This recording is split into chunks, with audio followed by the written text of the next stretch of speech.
Yo, what's up everyone? It's Gringotts Hub, and today we're checking out, what if Harry used the Peverell ring to summon the spirit of his parents and they sued Dumbledore for kidnapping? Drop a like if you're hyped. Subscribe for daily content. Let's get this story started. Chapter 2, The Will of House Potter. The morning after his parents returned from death, Harry Potter walked through the corridors of Hogwarts like a different person. It wasn't something he could articulate, not the set of his shoulders or the pace of his stride or even the expression on his face. But students moved out of his way without thinking about it, the way water parts around stone. Something had shifted in the air around him, some invisible charge that made people glance twice and then look away. James walked beside him, invisible to everyone else for now. They'd discovered that the spirits could choose who perceived them, a function of the stone's magic that Lily had worked out within the first hour. She was still in the room of requirement, buried in books she'd asked Harry to retrieve from the restricted section the night before. Harry hadn't even needed the invisibility cloak.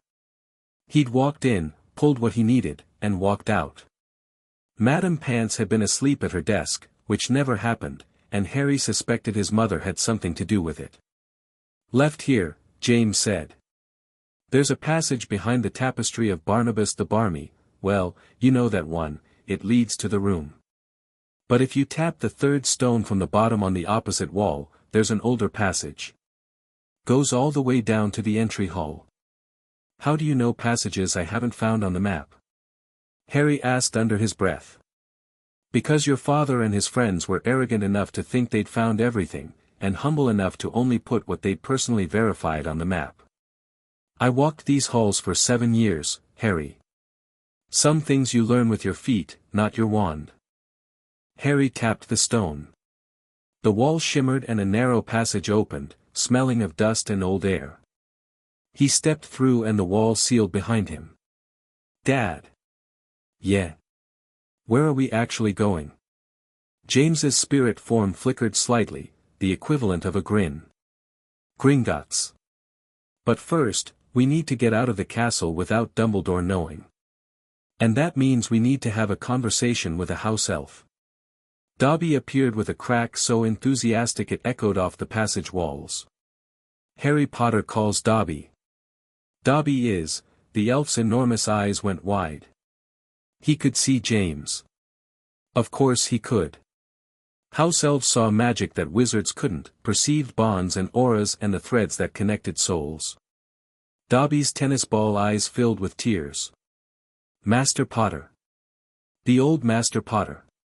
"Hey there," James said gently. "Dobby, right? Harry's told me about you. You're a free elf who chose to serve my son out of love. That makes you family, as far as I'm concerned." Dobby burst into heaving sobs that Harry had to physically muffle with his hand, crouching down to the elf's level. "Dobby, I need your help. I need to get to Diagon Alley without anyone in this castle knowing I've left. Can you apparate me out?" Dobby's tears stopped instantly, replaced by fierce determination. "Dobby can take Harry Potter anywhere. Hogwarts wards cannot stop a free elf acting on love. Dobby will take Harry Potter." "That's the loophole," James said, admiration in his voice. "A bonded elf can't leave without their master's permission. But a free elf who serves voluntarily? The wards read them differently. Hogwarts was built to keep enemies out and students in, but it never accounted for a free elf's choice." Harry took Dobby's hand. "Diagon Alley. The alley behind the leaky cauldron." The crack of disapparition was swallowed by the stone around them, and then Harry was standing in grey London drizzle, the smell of wet brick and old magic replacing the castle's dry warmth. James materialized beside him, visible now. They'd decided on visibility for Gringotts. A spirit of a dead wizard filing a claim was unusual, but goblins respected unusual. They respected power. "You good?" James asked. Harry rolled his shoulders, feeling the resurrection stone warm against his chest where he'd strung it on a chain. "I'm good. Let's go get what's mine." Gringotts hadn't changed. The white marble pillar still rose toward an overcast sky, the bronze doors still gleamed with that particular goblin-made sheen that said we were here before you and will be here after. The goblins at the entrance stiffened when they saw Harry approach, stiffened further when they saw the translucent figure beside him, and then went very, very still when they seemed to sense what Harry was carrying. "The stone," James murmured. "They can feel it. Goblin-made items resonate with goblin senses, and the Hallows are older than goblin craft. It's like walking and carrying a star. Should I be worried? No. Goblins respect power. They'll deal with us fairly because it would be stupid not to." They passed through the bronze doors, through the silver doors with their warning engraved in verse, and into the vast marble hall beyond. Every goblin in sight had stopped working. Quills hovered mid-scratch. Coins hung in mid-count. 100 dark eyes tracked Harry's progress toward the high counter at the far end. Harry didn't slow down. Didn't hunch his shoulders or shove his hands in his pockets or do any of the things he'd done on previous visits, when he'd been an 11-year-old orphan clutching a key he didn't understand. He walked straight to the head teller and looked up at the goblin without flinching. "I'm Harry James Potter," he said. "Heir to the House of Potter, holder of the Peverell ring, and I'm here to claim my full inheritance. I'd like to speak with the Potter account manager." The silence stretched for 3 heartbeats. Then the head teller, an ancient goblin with a scar running from temple to jaw, smiled. Not a friendly smile. A satisfied smile. The smile of someone who'd been waiting for something to happen. "Ironclaw has been expecting you for 4 years, Mr. Potter," the goblin said. "Or rather, he's been expecting you to become someone worth expecting. Follow me." The office they were led to wasn't the cramped, functional space Harry had imagined. It was large, warmly lit by floating crystals, with walls lined in ledgers and documents that pulsed with faint preservation charms. Behind a desk of black wood sat a goblin who looked younger than most Harry had seen, sharp-featured, with pale eyes that missed nothing. "Harry Potter," Ironclaw said, not rising. "And the spirit of James Charles Potter, sustained by what appears to be the resurrection stone of Cadmus Peverell." "Sit." Harry sat. James remained standing, or floating, rather, his feet a half-inch above the ground in a way he didn't seem to notice. "I'll be direct," Ironclaw said. "Your accounts have been managed in trust since your parents' death. Albus Dumbledore declared himself your magical guardian in November of 1981, 3 days after the events at Godric's Hollow. He presented documentation to this bank suggesting he had legal authority over the Potter estate until you reached majority." "He didn't," James said flatly. Ironclaw's pale eyes flicked to the spirit. "No. He didn't. Your will, Mr. Potter, was sealed by order of the Wizengamot, also 3 days after your death, also at Dumbledore's request. The stated reason was national security concerns related to the defeat of he who must not be named. Gringotts protested. We were overruled. Wizarding law, as you know, takes precedence over goblin authority in matters of human estate." "What did our will say?" James asked. His voice was quiet. Controlled. Harry had known his father less than 12 hours and he already recognized that tone as dangerous. Ironclaw opened a drawer and produced a thick envelope sealed with wax, the Potter family crest. "We kept a copy. Goblins always keep copies." He slid it across the desk. "You may break the seal, Mr. Potter. Either of you." Harry looked at his father. James nodded. Harry reached for the envelope. The wax cracked under his thumb and he felt a pulse of magic, recognition, warmth, home. The parchment inside was yellowed but perfectly preserved, covered in his mother's neat handwriting and his father's sprawling signature. Harry read it aloud, his voice steady despite the crawling fury building in his chest. "We, James Charles Potter and Lily Marie Potter née Evans, being of sound mind and magical capacity, do hereby declare our last will and testament.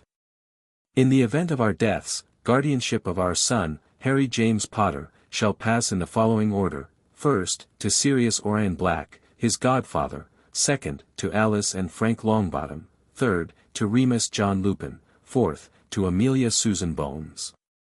Harry paused. His voice hardened. Under no circumstances shall Harry be placed with Petunia Dursley née Evans or her family. Under no circumstances shall Albus Dumbledore be granted guardianship or magical authority over our son or our estate. We make this stipulation freely and without coercion. The silence in the office was absolute. He knew, Harry said. He read this. He must have read this, because he sealed it. And then he put me there anyway. Harry, James started. He knew you didn't want me there, and he put me there anyway, and he sealed your will so no one could challenge him, and, Harry's magic crackled. The crystals on the wall flickered. Ironclaw's papers rustled in a wind that wasn't there. Harry. James's voice cut through, not harsh but firm. I know. Believe me, I know. But right now, in this room, you have to be cold. You have to be the head of House Potter. You can be angry later. Right now, be smart. Harry breathed. In, out. The crackling stopped. The crystals steadied.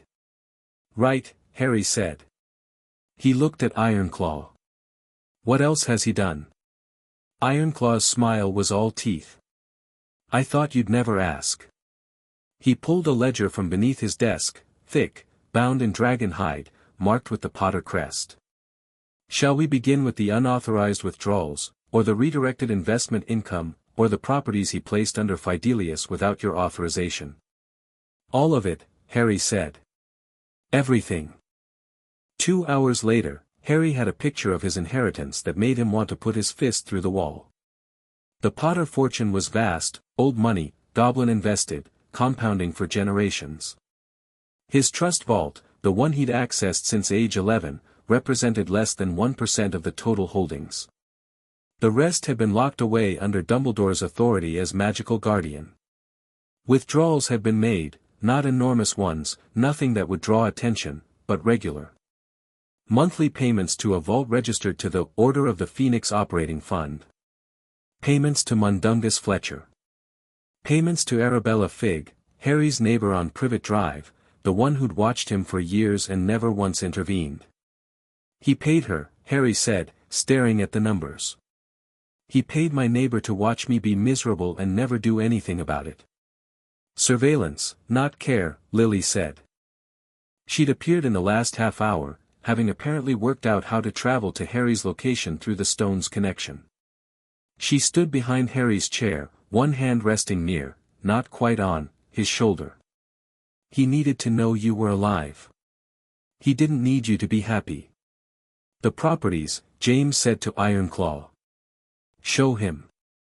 Ironclaw spread a map across the desk, magical, self-updating, with glowing dots representing Potter-owned land. There were a dozen properties. Homes, land, a small island off the coast of Wales. All of them had been placed under Fidelius or sealed by Dumbledore's authority. Potter Manor, James said, pointing to a dot in the Cotswolds. That's our ancestral home. 300 acres, layered with wards going back 6 centuries. Dumbledore had it sealed after our deaths.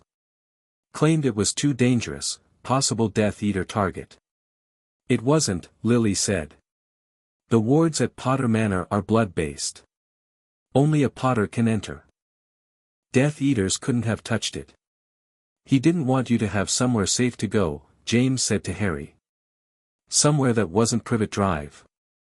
Somewhere that wasn't under his control. Harry stared at the map. All those homes. All those places he could have grown up. All those years on Privet Drive in a cupboard under the stairs, and his family owned a manor. Ironclaw, Harry said. I want to claim my full inheritance. Today. Right now. You're 15, Ironclaw said. Under wizarding law, you cannot claim majority until 17. Emancipation, Lily said sharply. Section 47 of the Magical Minors Act of 1847. A minor who has faced a life-threatening magical trial without the intervention or protection of their magical guardian can petition for early emancipation. Harry has faced Voldemort. Ironclaw flinched minutely at the name, 4 times. Once as an infant, once at 11, once at 12 with the basilisk, and once at 14 in a graveyard. On none of those occasions did Dumbledore intervene to protect him.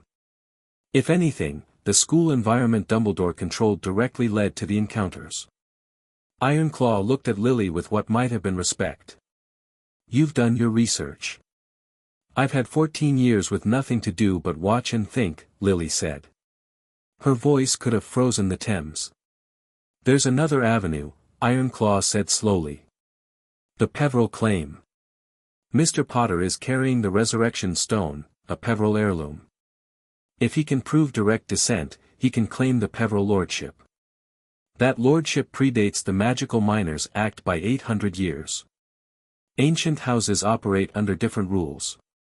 A Peverell lord cannot be considered a minor under any wizarding law, because the Peverell Charter predates the concept of magical minority." James and Lily exchanged a look. "The descent is provable," James said. "Potter to Peverell goes back to Iolanthe Peverell in the 13th century. It's in the family grimoire." "Which is in the family vault," Ironclaw said. "Which you now have access to, Mr. Potter.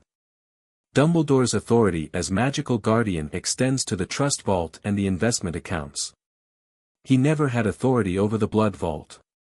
That requires a Potter by blood, and he never brought you here to claim it." "Of course he didn't," Harry muttered. "Shall I take you down?" Ironclaw asked. "Fair warning, it's deep. Deeper than the Lestrange vault, deeper than the Black vault. The Potter blood vault is one of the oldest in this bank. The ride is unpleasant." Harry stood. "Let's go." The cart ride was worse than unpleasant. It was a screaming, twisting descent into the earth that lasted nearly 10 minutes, plunging past the dragon-guarded high-security vaults, past layers of rock that glowed with embedded minerals, down into darkness so absolute that even the cart's lantern seemed dimmed. The air grew cold, then warm, then cold again, cycling with the magic layers they passed through. Ironclaw sat perfectly still in the front of the cart, unaffected. Harry gripped the edges and refused to close his eyes. James and Lily drifted alongside the cart as if the physical laws of the journey didn't apply to them, which they didn't. The cart stopped. The vault door was unlike anything Harry had seen in Gringotts. It wasn't gold or bronze or iron. It was stone, ancient, grey, carved with symbols that predated English. A single depression in the center of the door, shaped like a handprint. "Blood and magic," Ironclaw said. "Press your hand to the door. If the vault accepts you, it opens. If it doesn't." He shrugged expressively. Harry walked to the door. The stone was warm under his palm, surprisingly warm, like pressing his hand against a living thing.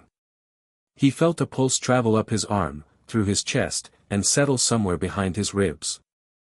The symbols on the door flared white, then gold, then settled into a deep, steady amber glow. The door swung open. Inside wasn't a vault in any sense Harry understood.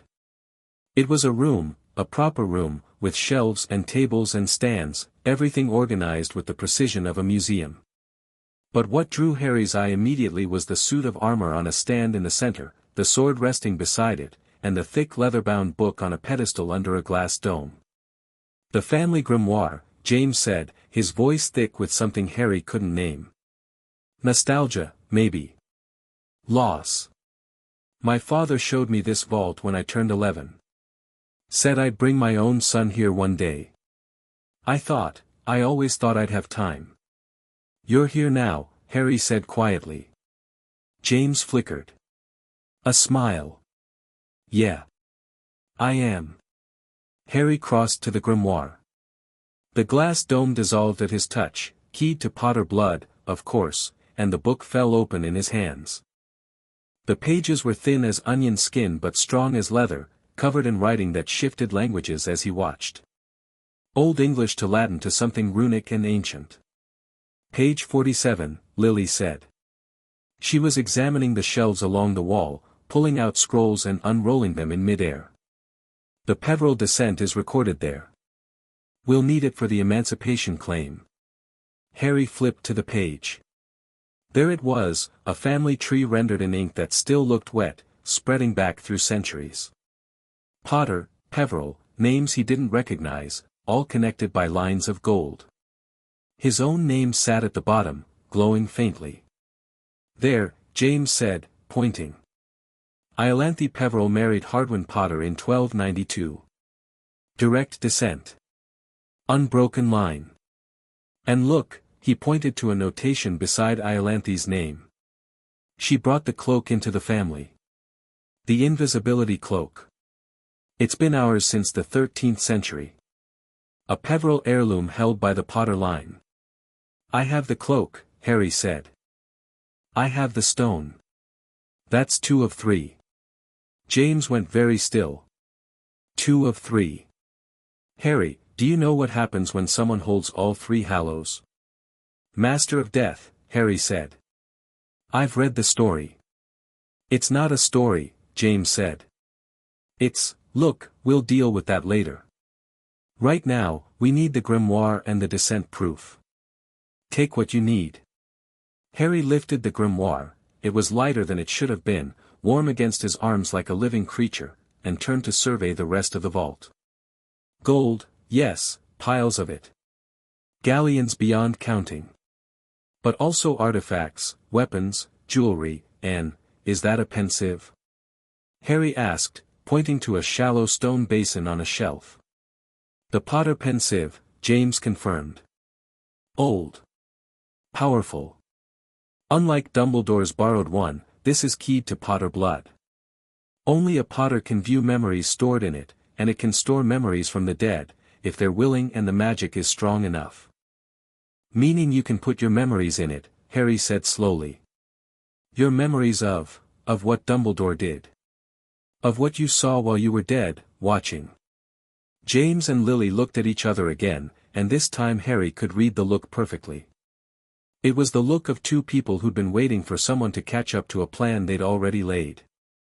We can testify before the Wisengamot as spirits, Lily said.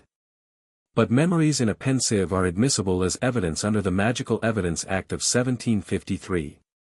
Unalterable in a blood-keyed pensieve.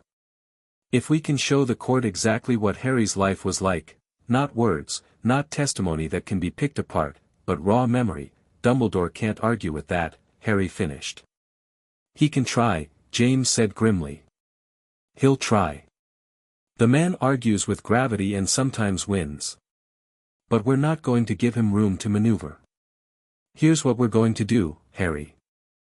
We're going to claim the Peverell lordship today, right now, in this bank, with Ironclaw as witness. That emancipates you. Then we're going to file a formal challenge to Dumbledore's guardianship through the Wisengamot, not a complaint, a challenge. Under the old laws, a wrongfully claimed guardianship is legally equivalent to kidnapping. And kidnapping a lord of an ancient and noble house is a capital crime, Ironclaw said from the doorway. He'd been listening, and his smile was the widest and most genuine Harry had seen on any goblin. It carries a sentence of life in Azkaban or forfeiture of all magical titles and properties. For Albus Dumbledore, that would mean, everything, Harry said. He'd lose everything. Yes, James said. And he deserves to. The Peverell claiming ritual was simple in execution and staggering in effect. Harry stood in a ritual circle that Ironclaw inscribed on the vault floor, ancient goblin runes interleaved with the Peverell symbols from the vault door. He held the resurrection stone in one hand and the grimoire in the other, open to the page of descent. James and Lily stood at the edges of the circle, their spirit forms providing the witness of blood that the ritual required. Speak your claim, Ironclaw said. I am Harry James Potter, son of James, son of Charles, son of Fleamont, of the line of Hardwin, who wed Iolanthe of the house of Peverell. I hold the stone of Cadmus. I hold the cloak of Ignotus. By blood and by artifact, I claim the lordship of House Peverell. I claim the rights, the responsibilities, and the protections of my line. The circle blazed. Not with heat, with recognition. The same pulse Harry had felt at the door, but 1,000-fold stronger, roaring up through his body like a river finding its course. The grimoire's pages fluttered wildly. The resurrection stone grew hot, then cold, then settled into a perfect equilibrium against his skin. When the light faded, Harry felt different. Not more powerful, exactly, more present. More real. As if he'd been slightly out of focus his entire life and someone had finally adjusted the lens. On his right hand, a ring had appeared. Not the damaged ring that held the stone, something new. Silver, ancient, set with a black stone carved with the Peverell mark. The Deathly Hallows symbol. It fit perfectly. "It's done," Ironclaw said. He was looking at Harry with that pale-eyed gaze, and for the first time, there was something in it that went beyond professional interest. Something almost like awe. Lord Peverell. The first in 800 years. That title, Lily said carefully, carries a seat on the Wizengamot. 2 seats, Ironclaw corrected. Peverell and Potter both carry hereditary seats. You are lord of 2 ancient and noble houses, Mr. Potter. When you walk into that courtroom, you walk in as an equal to every person sitting in judgment. Harry looked down at the ring on his hand.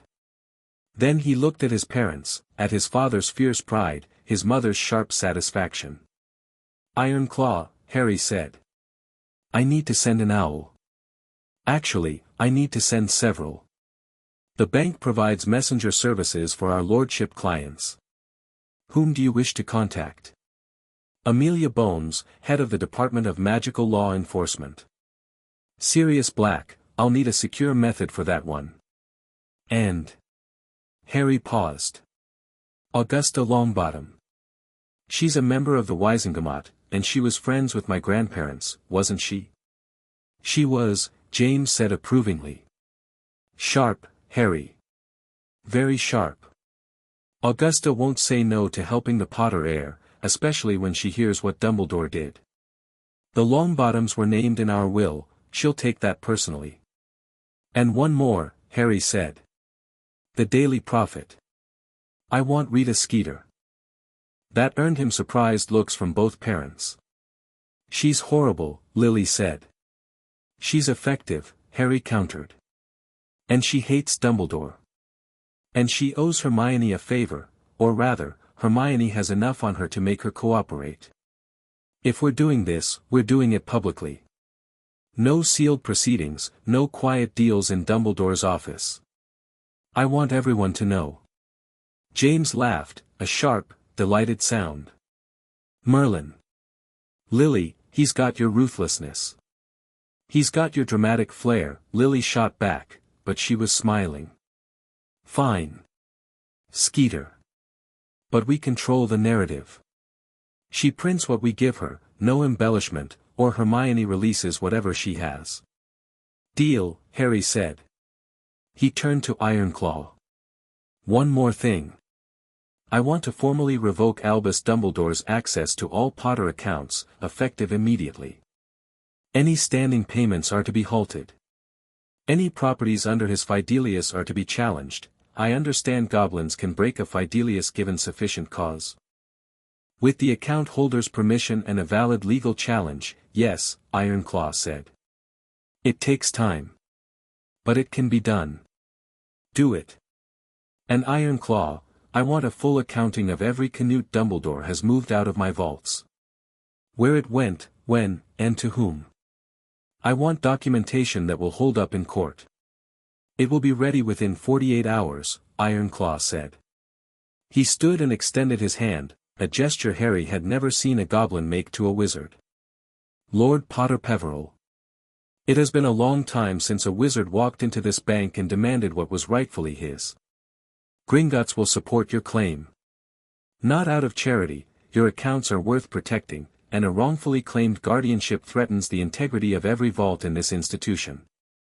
Harry shook the goblin's hand. "Thank you, Ironclaw.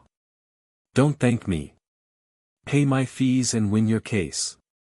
That will be thanks enough. They emerged from Gringotts into afternoon light that seemed too bright, too ordinary for what had just happened.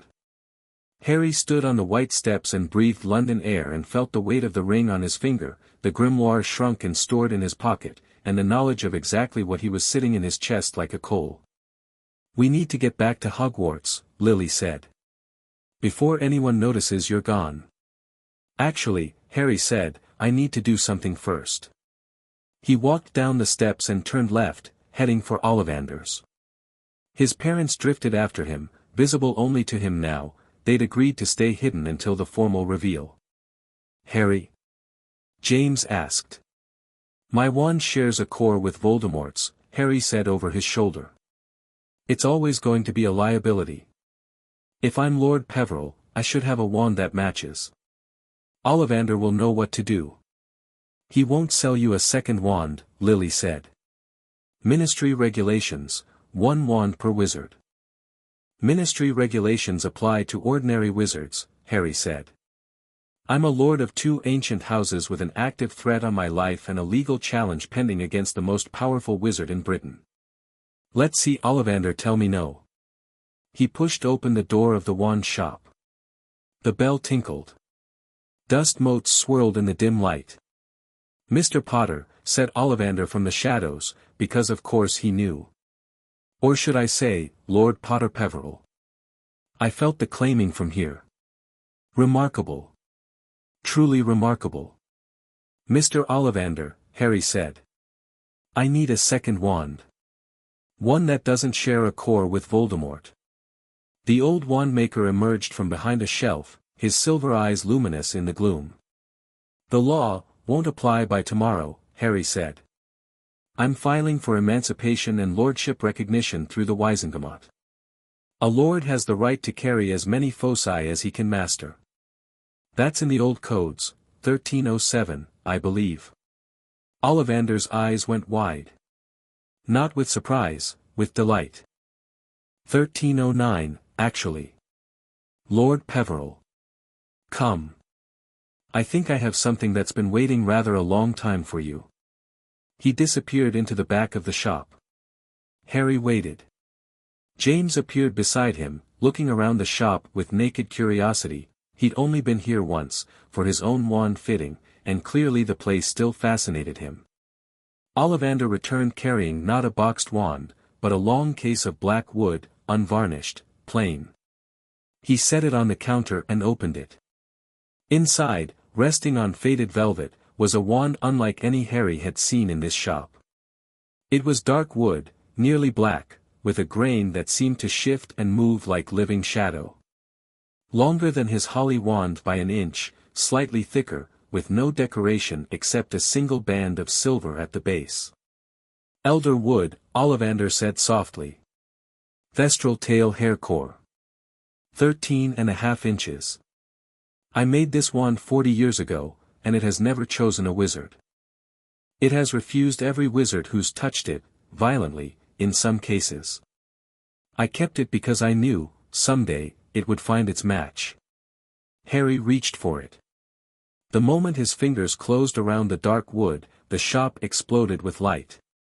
Not the gentle warmth of his holly wand's choosing, this was a thunderclap, a declaration, a roar of power that rattled every box on every shelf and sent wands cascading to the floor in a clattering waterfall. Harry felt the wand's magic surge up his arm and merge with his own, not gently but fiercely, like 2 rivers meeting. When the light faded, Harry was standing in the middle of a devastated shop, holding a wand that hummed with barely contained power, and Ollivander was on the floor, staring at him with tears streaming down his face. "Magnificent," the wand maker breathed. "Truly magnificent. The brother wand to the elder wand itself, elder wood, thestral hair, made by my hand but designed by fate. It has been waiting for the master of death." "I'm not," Harry started.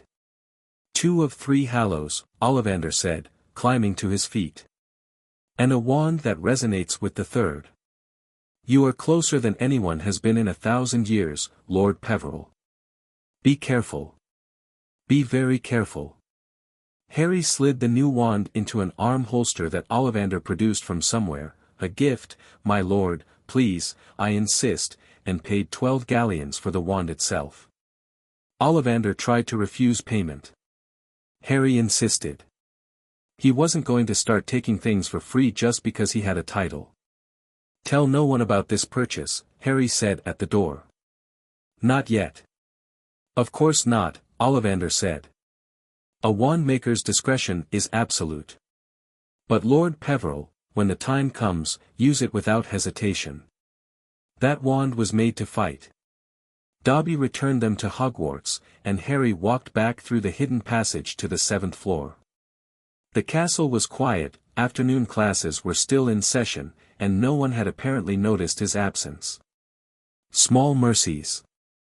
Lily was waiting in the room of requirement, surrounded by floating parchments covered in her handwriting. She'd been busy. "I've drafted the formal challenge," she said without preamble. Under Section 12 of the Wizengamot Charter, a lord of an ancient house can bring charges directly to the full body without going through the DMLE. It's faster, it's public, and Dumbledore can't suppress it through ministry channels. "Amelia Bones," Harry said, settling into a chair. "Do we not need her?"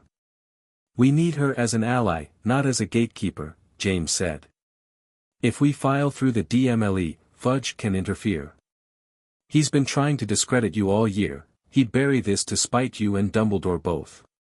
But a direct lordship challenge goes straight to the Wizengamot floor. Fudge can't stop it. Dumbledore can't stop it. The chief warlock has to recuse himself because he's the accused party, which means, Amelia Bones takes the chair as senior DMLE official," Lily finished. "She's honest. She'll run a fair hearing." "And Augusta Longbottom?" Harry asked. "She'll second the challenge. Old pureblood tradition, a lordship challenge needs a second from another ancient house. Augusta will do it. The Longbottoms were in our will, Harry. If Frank and Alice hadn't been tortured into insanity, you'd have grown up with Neville as a brother. Augusta knows that. She'll be furious when she learns what Dumbledore did." Harry nodded slowly. His mind was racing, but it was a focused kind of racing, not the panicked spiral he was used to, but a clear, directed momentum. "What about Dumbledore himself? He's going to find out about this before the hearing. He has spies everywhere, portraits, house elves, Snape. Let him find out," James said. His spirit form brightened with something aggressive, challenging. "What's he going to do? He can't obliviate you, you're a lord now, and memory modification of a lord is an act of war against his house.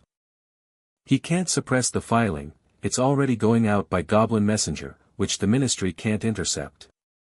He can't run, that's an admission of guilt. His only option is to try to talk you out of it. And that," Lily said, "is exactly what he's going to do. He's going to come to you tonight, or tomorrow, or whenever he realizes what's happening. He's going to use every manipulation technique he has, guilt, fear, the greater good, Voldemort, the prophecy. He's going to tell you that this will destroy the resistance against Voldemort. That without him, everyone dies. Will it?" Harry asked bluntly. "Will everyone die without him?" James and Lily were quiet for a moment. Then Lily spoke, carefully. "Dumbledore is powerful and knowledgeable. He's not irreplaceable. The Order of the Phoenix existed before him and its members will fight regardless. The information he holds about Voldemort, the Horcruxes, we know about those too. We watched, Harry. For 14 years, we've watched from the other side. We know what Voldemort did to his soul." "How many?" Harry asked. 6 pieces, plus the one in his body," Lily said. 7 total. The diary you destroyed in second year was 1. The ring, the one Dumbledore was planning to retrieve this summer, is another. The locket of Slytherin. The cup of Hufflepuff. The diadem of Ravenclaw. The snake, Nagini. She stopped. James stopped. They both looked at Harry with an expression he couldn't read. "And me," Harry said quietly. "There's one in me. In my scar." "You know," James said, not a question. "I've suspected for a while. The connection to him. The visions. The parcel tongue. It makes sense." "We can fix it," Lily said quickly, fiercely. "Harry, listen to me. Dumbledore thinks you have to die to destroy it. That's his plan, his endgame. Raise you up, keep you loyal, point you at Voldemort, and let you sacrifice yourself. That's why he never trained you, never prepared you, never let you become too powerful. A weapon doesn't need to be strong. It just needs to reach the target. But you can fix it." Harry pressed. "The resurrection stone," Lily said. "It commands the boundary between life and death. A Horcrux is a fragment of soul anchored to the living world against its will, against the natural order. The stone can pull it free without harming the host. I've been working on the theory since we died, honestly. I had a lot of time and a lot of motivation." "It'll hurt," James said bluntly. "It'll hurt a lot. But you'll survive." "When?" Harry asked. "After the trial," Lily said. "When we've secured your position, when Dumbledore can't interfere. We'll do it properly, in the Potter ritual room, with the grimoire's guidance, with every protection we can layer. No rushing. No half measures." Harry nodded. "Okay. After the trial." He looked at the parchments floating around his mother. "So what happens now? Tonight?" "Now," James said, "we write letters. Amelia Bones, Augusta Longbottom, Sirius. The challenge filing goes to the Wizengamot first thing in the morning. Ironclaw is handling the formal submission through goblin channels. By tomorrow afternoon, Dumbledore will be served with notice. And then? And then he comes to talk to you," Lily said. "And you don't let him. You don't have to justify yourself to him, Harry. You don't owe him an explanation. You don't owe him forgiveness. You don't owe him anything." Harry pulled parchment toward him and picked up a quill. "Let's start with Sirius." Writing to Sirius was harder than Harry expected. Not because he didn't know what to say, but because there was too much to say and no good way to compress it into a letter. In the end, he kept it short. "Sirius, Mom and Dad are back. Spirits, not bodies, but real. Aware. Talking.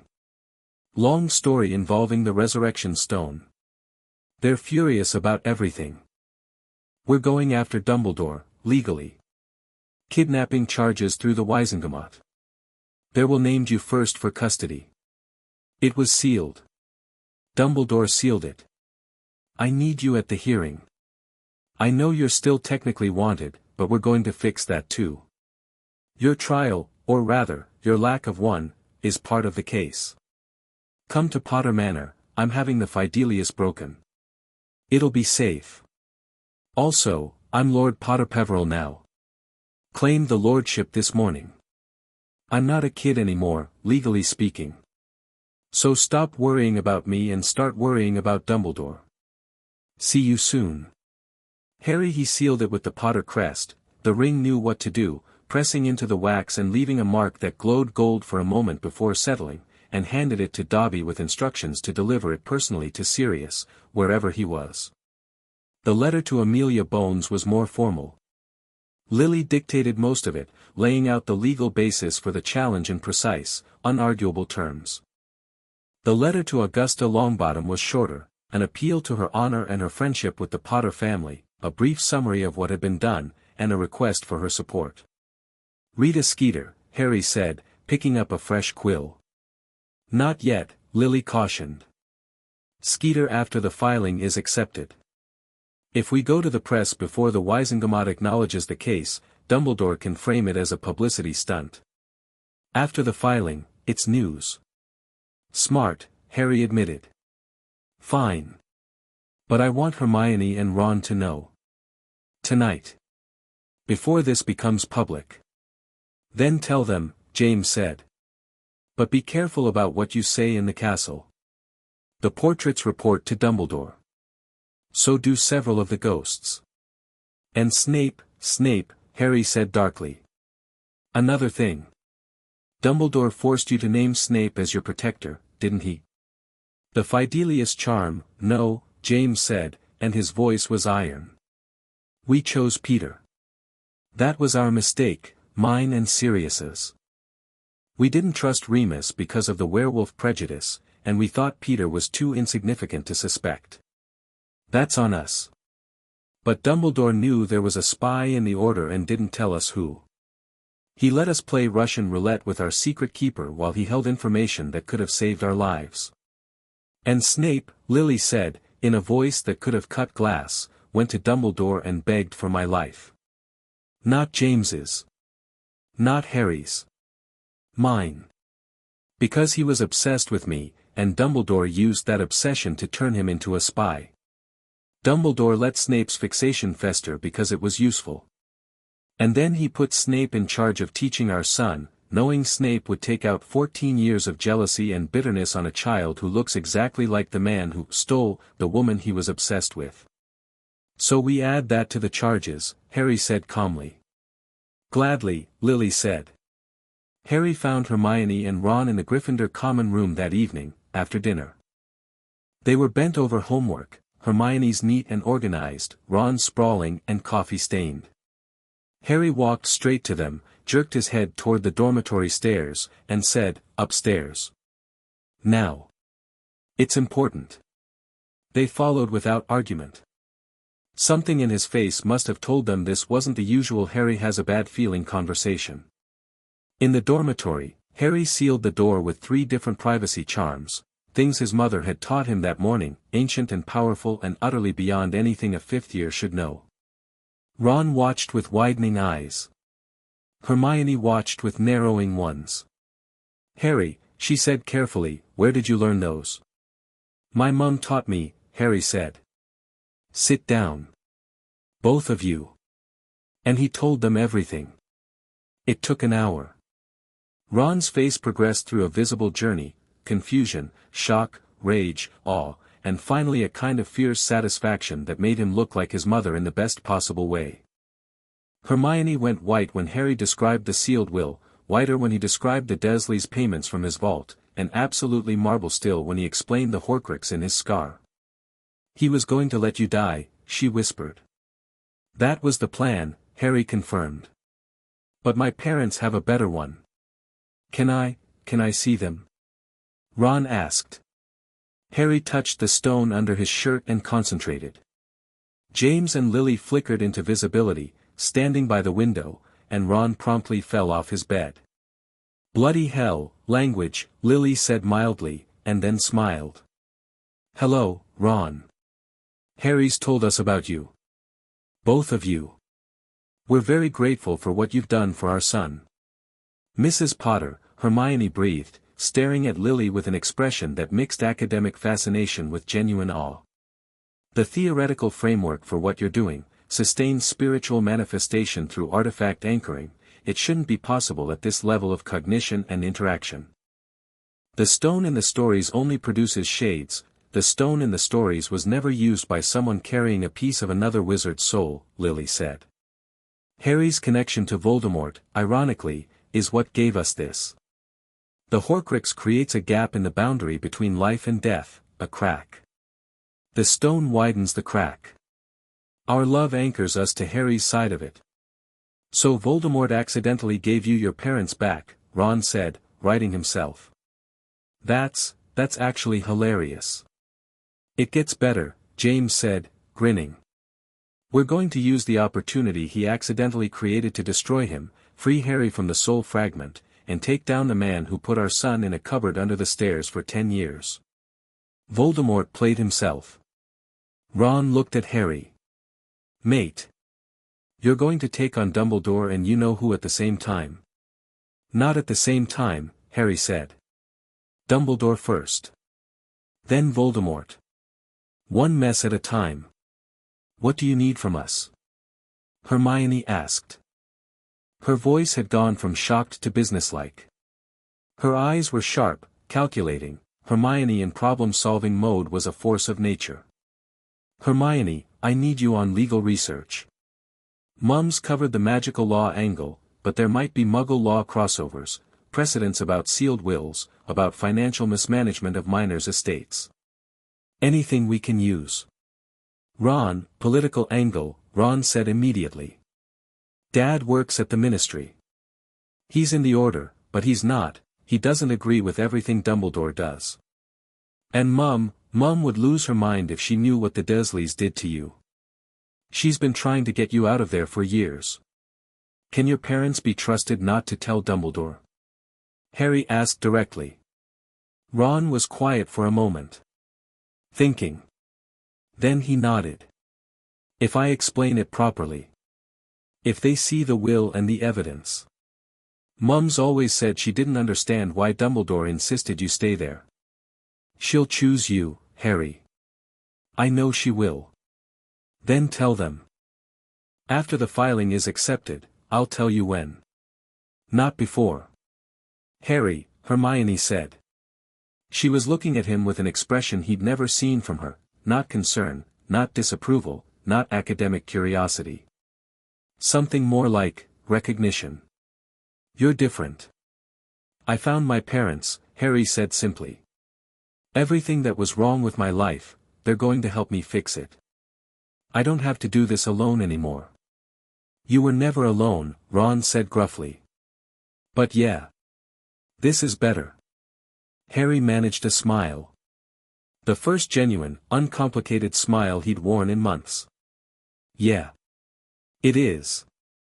He was right that Dumbledore would come that night. It was past midnight when the headmaster appeared at the entrance to the room of requirement. Harry was still inside, practicing spells from the grimoire. His parents took turns teaching him, James on offense, Lily on defense and theory. The room had configured itself as a training space, and Harry's new Elder Wand sang with every spell he cast, eager and powerful and perfectly matched to his magic. Dumbledore knocked. Not magically, physically. 3 gentle taps on the door that the room had manifested. Harry felt it through the room's awareness, a sense he'd developed since claiming lordship, as though the room recognized him differently now. He knew who was on the other side. He's here, Harry said, lowering his wand. Earlier than I expected, James muttered. Ironclaw must have informed the Hogwarts account that your magical guardian status was revoked. That triggers an automatic notification. What do I do? Harry asked. Whatever you want, Lily said firmly. You can let him in or you can refuse.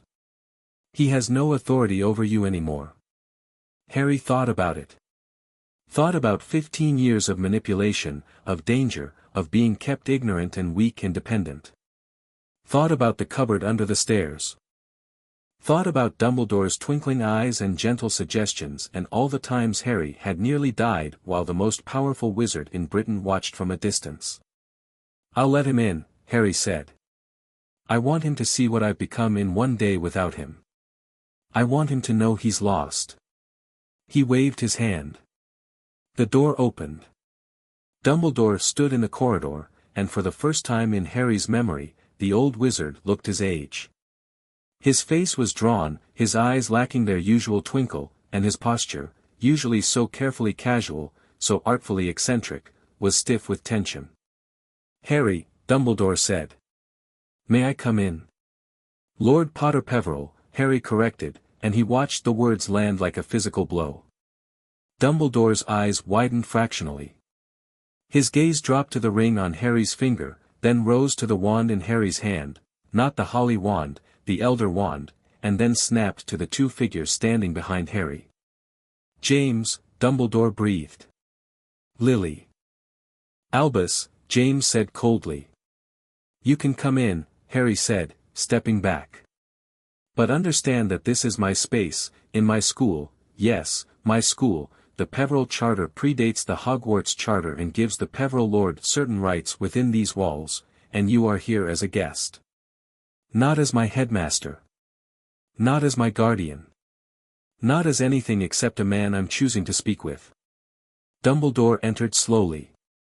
The door closed behind him.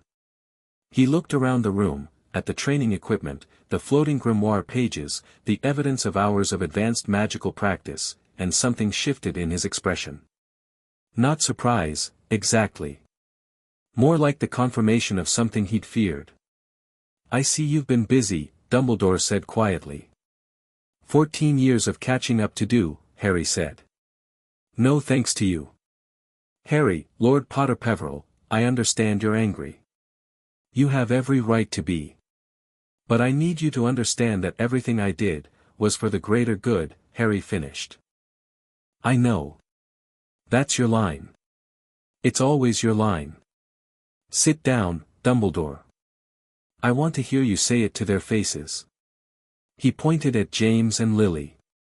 Dumbledore looked at them, really looked, and for the first time, Harry saw genuine pain in those blue eyes. I am sorry, Dumbledore said. Truly, deeply sorry for your loss and for, our loss, James interrupted, was caused in part by your decisions. You knew there was a spy. You didn't tell us who. You encouraged us to use Peter when you had information suggesting he was compromised. And after we died for our son, you took him from the people we chose and put him in a house where he was starved, beaten, and locked in a cupboard for 10 years. Dumbledore closed his eyes. The blood wards don't work if the home isn't a place of love, Lily said flatly. I designed those wards, Albus. I designed them and I know their limitations. A protection based on love requires love to function. You put Harry in a house without love and told yourself the wards held. They didn't. They degraded every year. By the time Harry was 6, they were barely functional. You knew that because you had Arabella Figg monitoring the ward strength monthly. It's in her reports, which we'll be subpoenaing. Dumbledore opened his eyes. He looked old. Old and tired and, not defeated. Not yet. There was still calculation behind those eyes, still the whirring of a brilliant mind seeking advantage. If I may ask, Dumbledore said carefully, what is it you intend to accomplish? Publicly destroying me will not defeat Voldemort. It will not protect Harry. It will fracture the only organized resistance. You're not the only person who can fight Voldemort, Harry said. You're not even the best person. You've known about the Horcruxes for years and you haven't destroyed a single one. I've destroyed one, the diary, at age 12, alone, with no help from you. My parents know where all of them are. We have resources, we have allies, and we have something you never gave me, information. The prophecy is a self-fulfilling trap that you've been engineering since before I was born, Lily said. Neither can live while the other survives, and your interpretation was that Harry had to die. That was never the only reading, Albus. You chose it because it was convenient. Because a martyr is easier to control than a warrior. Dumbledore was silent for a long time. The room was quiet around them, even the ambient magic of the place seemed to hold its breath. You're right, Dumbledore said finally, and the admission seemed to cost him something physical. You're right that I chose, interpreted, the path of least resistance. But you must understand that I was afraid. Tom Riddle was the most dangerous wizard in living memory, and I had seen what happened when powerful young wizards were given too much freedom. I had seen, he stopped. Swallowed. I had seen what I myself became, when I was young and powerful and believed I knew better than everyone. So you became the thing you feared, James said quietly. You controlled a child's life because you were afraid of what you might become. You became it anyway, Albus. You just told yourself a different story about it. I'm not going to debate philosophy with you, Harry said, standing straighter. Here's what's going to happen.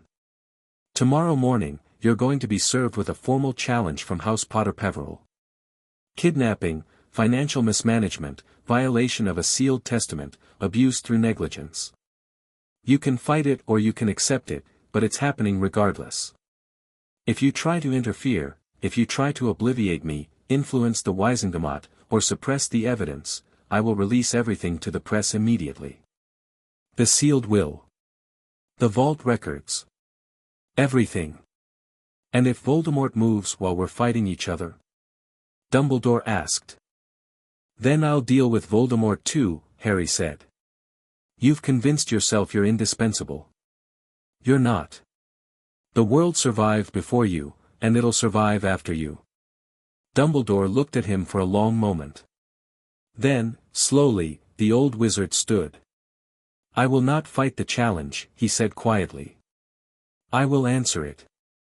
I will tell the Wisengamot what I did and why. And I will accept whatever judgment they render. But Harry, Lord Potter Peverell, please hear me. Whatever else I have done, whatever mistakes I have made, I have never wanted you dead. The plan was always for you to survive. The sacrifice, it didn't require permanent death. The Horcrux could be destroyed by the killing curse without, get out, Harry said. Now. Dumbledore bowed his head. He turned and walked to the door. Albus, Lily called after him. He paused. You will never be alone with our son again, she said. Not in this castle, not in a courtroom, not anywhere. Those are our terms. Violate them and the kidnapping charge becomes the least of your problems.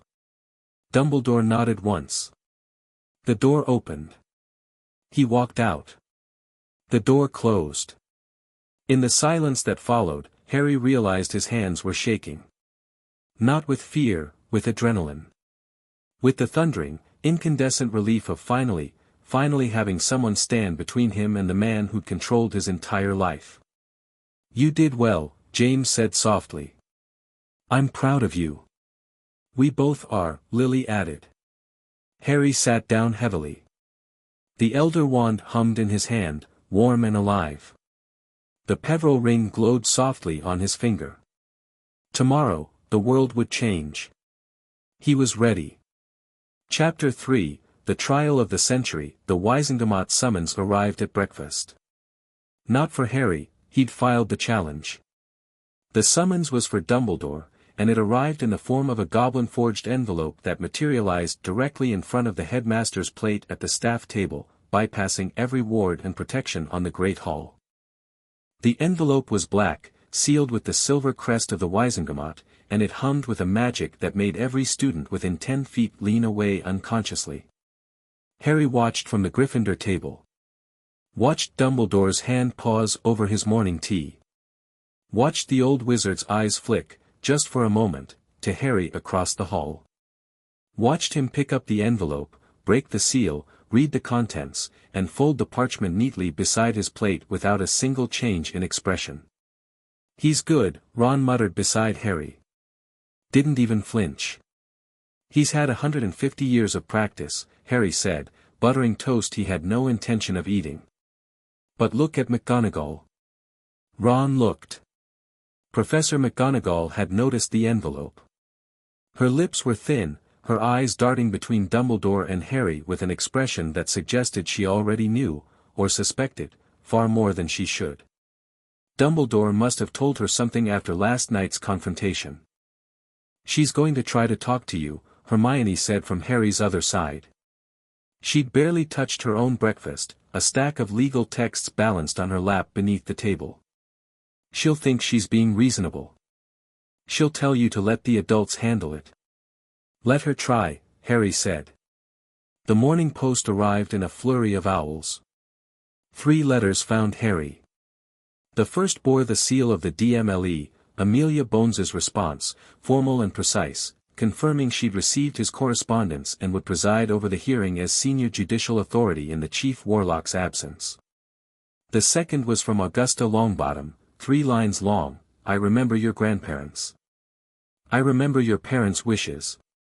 I will second your challenge. Expect me at the ministry at 9 o'clock Tuesday morning. The third letter was from Sirius. It was barely legible, the handwriting wild and slanting, and it said only, on my way. Don't do anything stupid before I get there. Actually, scratch that, do whatever you want. I'll back your play. Always. Tuesday, Harry said. 3 days. 3 days to prepare, Hermione confirmed. Harry, I've found 17 precedents in Muggle inheritance law alone that support, later, Harry said, rising from the table. Right now, I have somewhere to be. The room of requirement had configured itself differently today. Gone was the training space. In its place was something resembling a war room, a long table covered in parchments, maps, and documents, with chairs for a dozen people. The walls were lined with bookshelves, and at the far end, the Potter pensieve sat on a stand, filled with swirling silver that caught the light. James and Lily were already there. They didn't sleep, didn't need rest, and had spent the night organizing evidence. James was pacing beside the table, dictating notes to a self-writing quill, while Lily stood over the pensieve with her hands extended, drawing memories from her mind in long silver threads. The testimony order, James said as Harry entered. We need to decide. Who speaks first matters, it sets the emotional tone for the entire hearing. Harry speaks first, Lily said without looking up. He's the victim. The Wizengamot needs to see him, not as the boy who lived, not as Dumbledore's golden child, but as a 15-year-old who was failed by every institution that should have protected him. I'm not 15 legally, Harry pointed out, settling into a chair. I'm Lord Potter Peverell. Which is exactly why your age matters more, not less, Lily countered. She turned from the pensieve, a completed memory thread floating beside her. You claimed lordship because you had to, because no one was protecting you as a minor. That narrative is powerful. Don't undercut it by acting too adult. Your mother's right, James said. You walk in there with your titles and your power and your ring, but when you testify, you talk about being 11 and hungry. You talk about being 12 and fighting a basilisk while the headmaster did nothing. You let them feel the gap between who you were and who you should have been. Harry nodded slowly. It made sense. Not manipulation, truth. The truth just happened to be devastating. After Harry, then us, James continued. Lily goes second, she's calm, precise, legal. She presents the will, the financial records, the ward analysis. Then I go third. He grinned without humor. I'm the angry father. I ask questions they can't answer. Why was Sirius Black never given a trial? Why was Peter Pettigrew never investigated? Why did Dumbledore personally request the Fidelius and then fail to protect us? And the pensieve memories? Harry asked. Supporting evidence, Lily said. After testimony. We show them the cupboard under the stairs. We show them Harry at 8, cooking breakfast with burns on his hands while the Dursleys' son ate himself sick. We show them Harry's first year, being directed toward the Philosopher's Stone by a series of obstacles that a first year could solve, because they were designed to be solved by a first year. By our first year.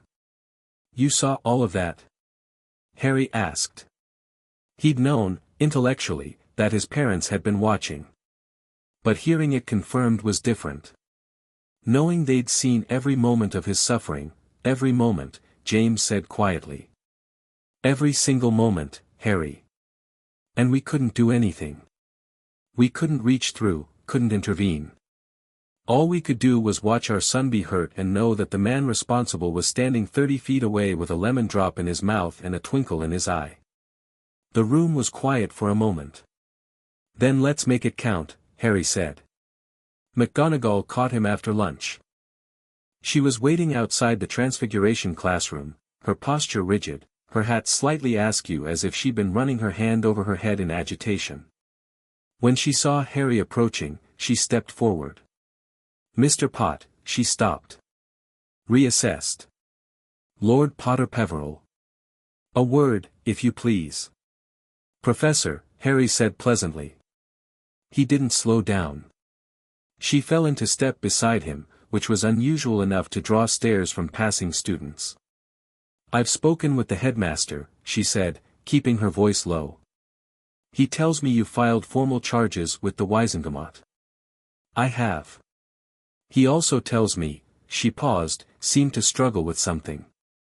He tells me your parents have returned. As spirits. They have. Would you like to meet them? McGonagall stopped walking. Harry turned to face her. Up close, he could see something he hadn't expected in her expression. Not disapproval. Not the stern "this is inappropriate" face he'd braced for. Something more like grief. And beneath it, burning steady and fierce, anger. I told him, she said, very quietly. The night he left you there. I sat on that wall all day and I watched those people and I told him they were the worst sort of muggles. He said the blood wards required it. He said there was no alternative. He said, she stopped. Drew herself up. I should have done more. Yes, Harry said. Not cruelly, just honestly. You should have. But you're not the one I'm charging. You were lied to as well. What can I do now? Harry studied her. Minerva McGonagall, strict, fair, loyal to Hogwarts above all else. Loyal to her students. She'd fought Death Eaters and stood against the Ministry and gone toe-to-toe with Umbridge all year. And she'd watched Dumbledore place a baby on a doorstep in November and had done nothing because she trusted him. Tuesday, Harry said. The hearing is Tuesday. If you're willing to testify that Dumbledore knew about the conditions at Privet Drive and chose not to intervene, if you're willing to confirm that the obstacles guarding the stone in first year were inappropriate for a school environment, I could use you. You want me to testify against Albus Dumbledore, McGonagall said. Not a question. I want you to tell the truth. If the truth happens to be damning, that's his problem, not yours. She was quiet for a long moment. Students streamed past them, casting curious looks that neither acknowledged. Tuesday, McGonagall said finally. I'll be there. And Potter, the old name slipped out, familiar and warm. Your parents. James and Lily. Yes. I'd very much like to see them again. Come to the room of requirement tonight. 7th floor, opposite the tapestry. Think about what you need when you walk past. She nodded once, sharply, and walked away. Her back was straight as iron. Monday passed in a blur of preparation. Harry skipped all his classes, no one challenged him, not even Umbridge, who seemed to sense that something had shifted in the castle's power dynamics without understanding what. The Toad Woman watched Harry pass her in the corridor with narrowed eyes but said nothing, as if some instinct warned her that prodding this particular student right now would end badly. In the room of requirement, the war room had expanded. McGonagall had come and gone, visibly shaken by the encounter with James and Lily but steel-spined in her commitment. Neville Longbottom had appeared at Harry's invitation, Augusta Longbottom had oled her grandson, and Neville had shown up looking pale but determined, offering his own testimony about the state of things at Hogwarts. Gran's furious, Neville said quietly, sitting at the war table with his hands clasped in his lap. When she read the will, that my parents were supposed to have you, she broke a vase. Then she broke another one. Then she sat down and wrote 6 letters in an hour. I don't know who they all went to, but I know one went to the Wisengamot Records office and one went to Griselda Marchbanks. Marchbanks is senior on the Wisengamot, Lily said approvingly. Old guard. She's been suspicious of Dumbledore since Grindelwald. If Augusta has her ear, that's 3 votes we can count on before we even walk in the door. How many do we need? Harry asked. Simple majority for a finding of guilt. That's 26 of the 50 members. For sentencing, it varies by charge. Kidnapping of a lord requires a 2/3 majority for the maximum penalty. We'll get it, James said. Once they see the memories, we'll get it. Sirius arrived Monday evening. Harry was in the room of requirement when he felt it, a tug at the edge of his awareness, the castle's wards registering a familiar magical signature at the boundary. He'd keyed Sirius into the wards that morning, using the Peverell Charter's authority to override Hogwarts standing restrictions. Another thing Dumbledore didn't know he could do. He went to meet him at the main entrance. The sun was setting, painting the castle in shades of amber and rose, and Sirius Black stood at the gate looking like he'd run the entire way from wherever he'd been hiding. Thin, unshaven, wearing robes that had seen better decades, but alive. Alive and free and here. Harry, Sirius breathed, and then Harry was being crushed in a hug so tight it cracked something in his chest, not a bone. Something older. Something that had been waiting 15 years to break. Hey, Padfoot, Harry managed against his godfather's shoulder. Sirius pulled back, holding Harry at arm's length, looking at him with wild eyes. You look different. Taller? No. Something else. Something, his gaze dropped to the Peverell ring. His breath caught. Merlin's beard. You actually did it. Lord Peverell. You mad bastard. Takes one to know one. Sirius laughed, a proper laugh, the barking one that sounded like the dog he could become. Then his face shifted, emotion rolling across it like weather. James and Lily. You said, Harry, are they really? Harry touched the stone. His parents materialized on either side of him, and Sirius Black made a sound that Harry never wanted to hear again. A sound like something breaking and mending at the same time. Prongs, Sirius whispered. Hey, Padfoot, James said, and his voice was rough. You look terrible. You look dead. Fair point.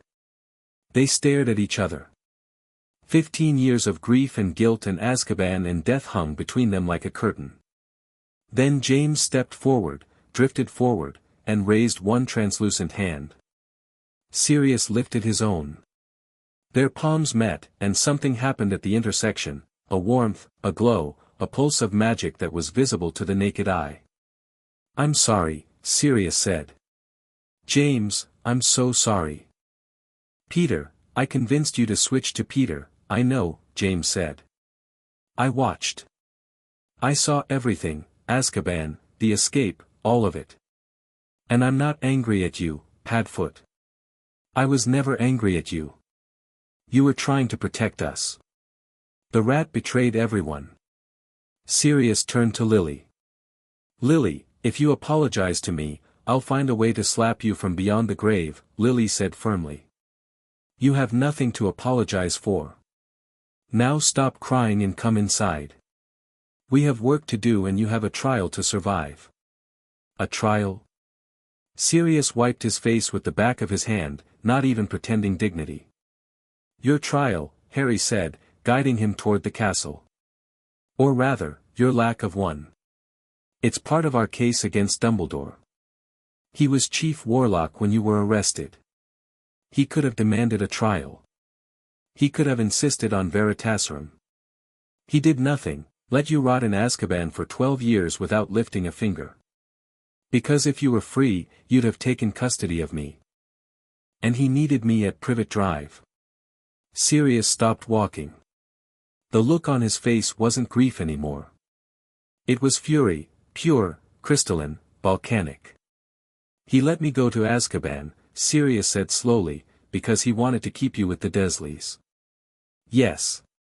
12 years. 12 years with the Dementors. Because he needed to control you. Yes. Sirius's hands curled into fists. His magic crackled, visible, tangible, making the air around him taste of ozone. I'm going to kill him. No, Harry said firmly. You're going to destroy him legally. In front of the entire Wizengamot. In front of the press. In front of everyone who ever trusted him. Killing him makes him a martyr. The trial makes him nothing. Sirius stared at Harry for a long moment. Then his fists unclenched. His magic settled. A smile spread across his face, slow, dangerous, utterly marauder. When did you get so smart? I've had good teachers recently, Harry said, glancing at his parents. Come on, James said. We have one night to prep you for testimony, Sirius. And for the love of Merlin, someone get this man a shower and a proper set of robes. He's not walking into the Wisengamot looking like an escaped convict. I am an escaped convict. Not for much longer, Lily said. Tuesday morning dawned grey and cold, the kind of English spring morning that couldn't decide if it was still winter. Harry stood in the room of requirement at 6 a.m., fully dressed in robes he'd had sent from Twilfit and Tattings, not Madame Malkin's. These were Lord's robes, black with silver trim, the Potter crest on the left breast and the Peverell mark on the right. They fit perfectly. They felt like armor. His holly wand was in a hip holster. The elder wand was in the arm sheath under his sleeve. The resurrection stone hung against his chest. The Peverell ring sat on his finger. The invisibility cloak was folded in his inner pocket, not because he planned to use it, but because 3 Hallows were stronger than 2, and today he needed every advantage. Ready? James asked. Ready. Remember, Lily said. When you testify, be honest. Be direct. Don't perform. Don't try to be sympathetic. Just tell the truth. The truth is enough. Harry nodded. He looked at Sirius, who'd been transformed by a night of proper food, sleep, and magic. He wore borrowed robes, from the Potter vault, actually, a set of James's old formal wear that fit him well enough. His hair was cut short, his face clean-shaven. He looked, for the first time in years, like the Lord of House Black that he was. Dobby, Harry called. The elf appeared with a crack. Harry Potter, Lord Potter Peverell, is ready. Ministry of Magic, Harry said. The Wisengamot entrance. All of us. Including the Dogfather. Sirius blinked. The Dogfather? It's what Dobby calls you. Long story. Let's go. Dobby took Harry's hand. Sirius gripped Harry's shoulder. James and Lily tied their presents to the stone. And with a crack that echoed with more force than any house elf apparition should carry, they vanished. The ministry atrium was already crowded at 8:30. Word had gotten out, of course it had. You couldn't file a formal lordship challenge against Albus Dumbledore without the entire wizarding world hearing about it within hours. The Prophet had run a front-page story that morning, not Skeeter's piece, which was being held for after the hearing, but a factual report that merely stated the filing had occurred. Potter heir charges Dumbledore with kidnapping, Wisengamot hearing today. The headline was enough. The atrium was packed with reporters, ministry workers pretending to be on business, and members of the public who'd clearly come just to watch. Flashbulbs popped the instant Harry appeared. He didn't flinch. Didn't hurry. Walked through the atrium at a measured pace with Sirius at his right shoulder and his parents invisible at his sides. People stared. Whispered. Pointed. He let them. The Wisengamot chamber was in the lowest level of the ministry, courtroom 10, but expanded for the occasion.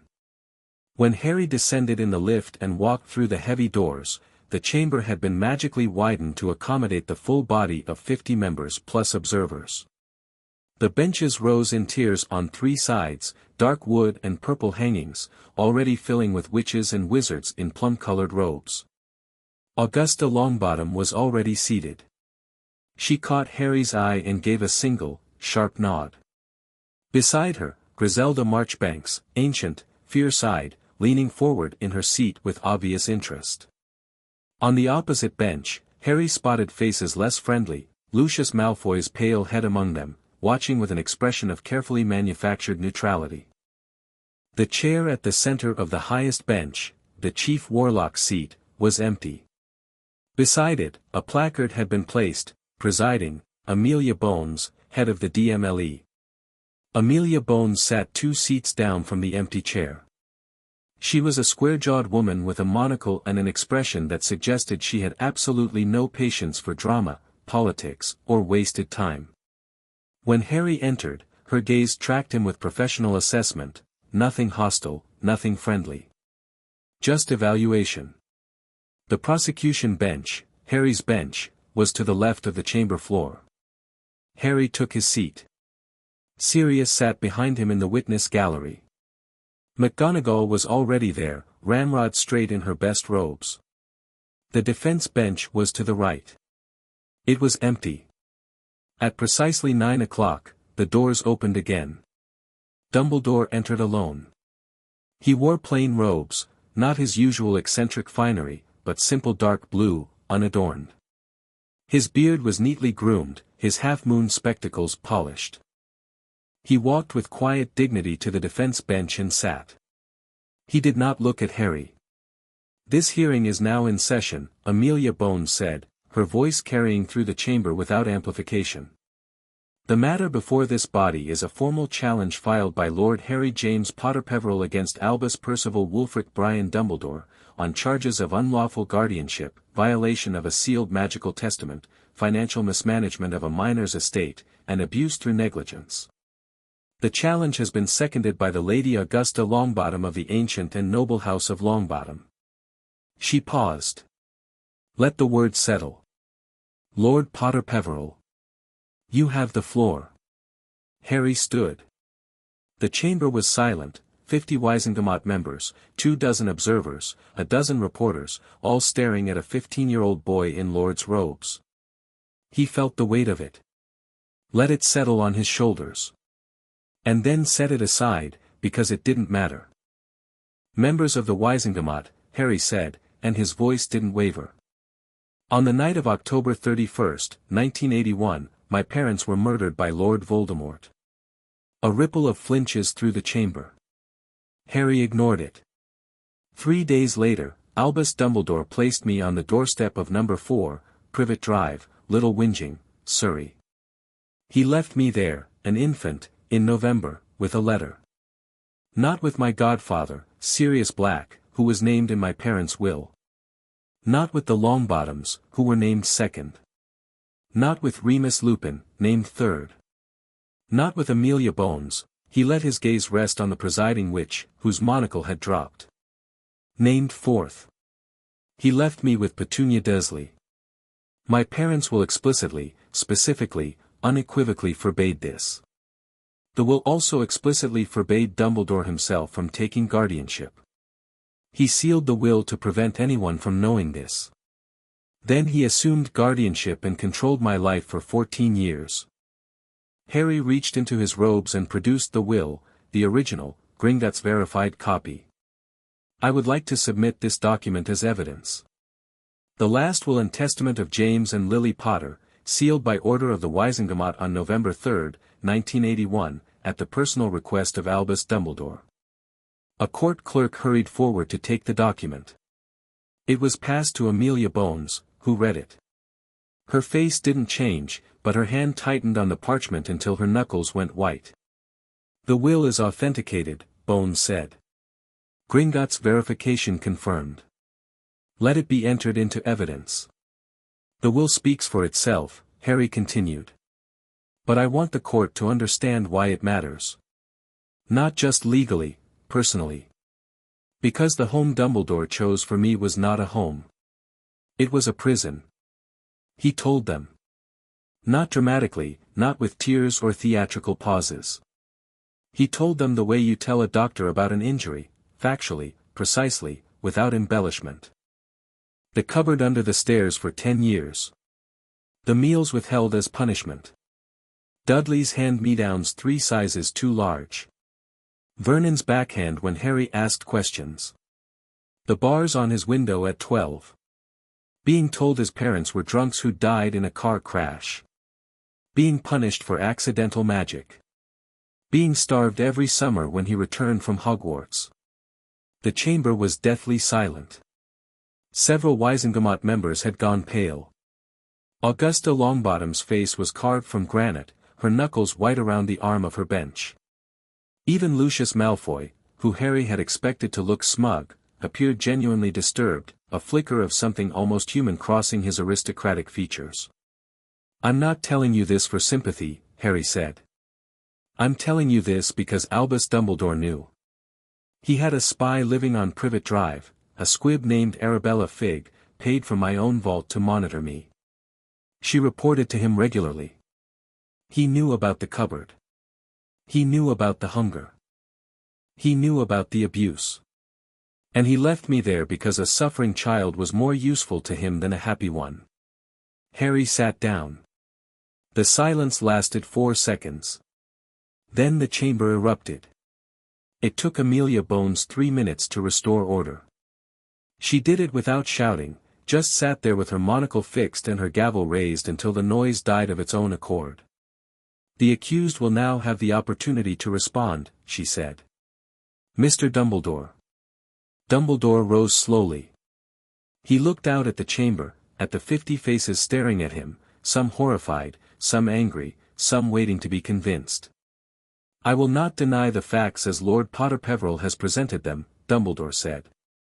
His voice was calm, measured, carrying the weight of decades of authority. "I sealed the will. I placed Harry with the Dursleys. I maintained surveillance rather than intervention. These things are true." A murmur ran through the chamber. Dumbledore raised a hand, a habitual gesture, the hand of a man used to commanding silence, and it worked, even now. "I did these things because, on the night of October 31st, 1981, I became aware that Lord Voldemort was not dead." The murmur became a roar. Bones's gavel cracked like a gunshot.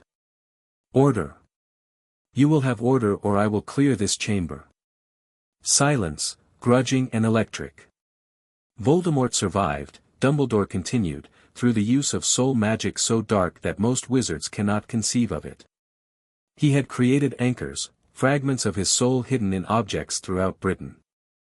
As long as those anchors existed, he could not truly die. And as long as he existed, he would hunt Harry Potter.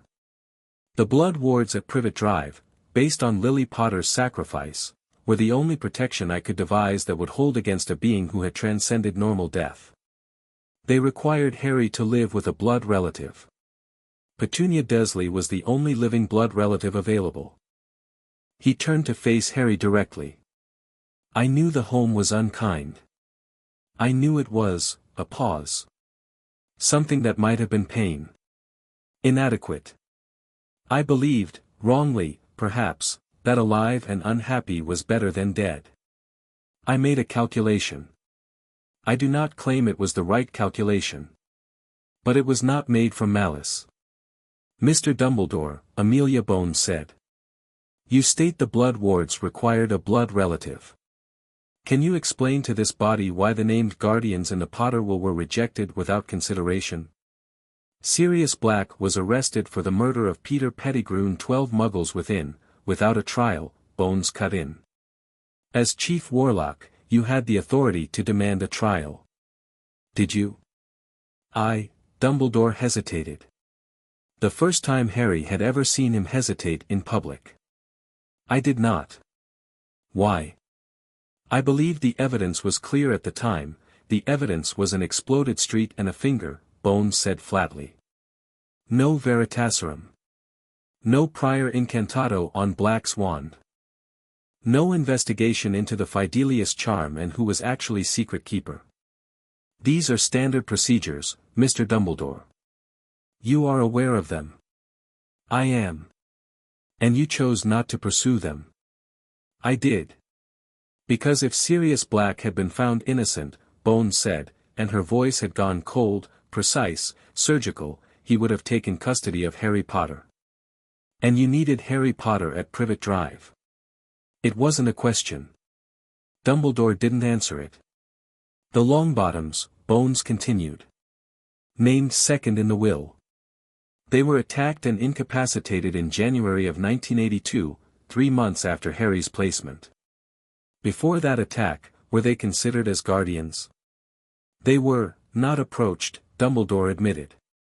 "Remus Lupin. Named third. Werewolf legislation at the time would have made it difficult," Bones corrected. "Not impossible. A petition to the Wisengamot with the Potter will as support could have overcome the legal barriers." "Was such a petition filed?" "It was not." "And myself," Bones said, and her voice dropped to something quiet and dangerous. "I was named fourth. I was never informed."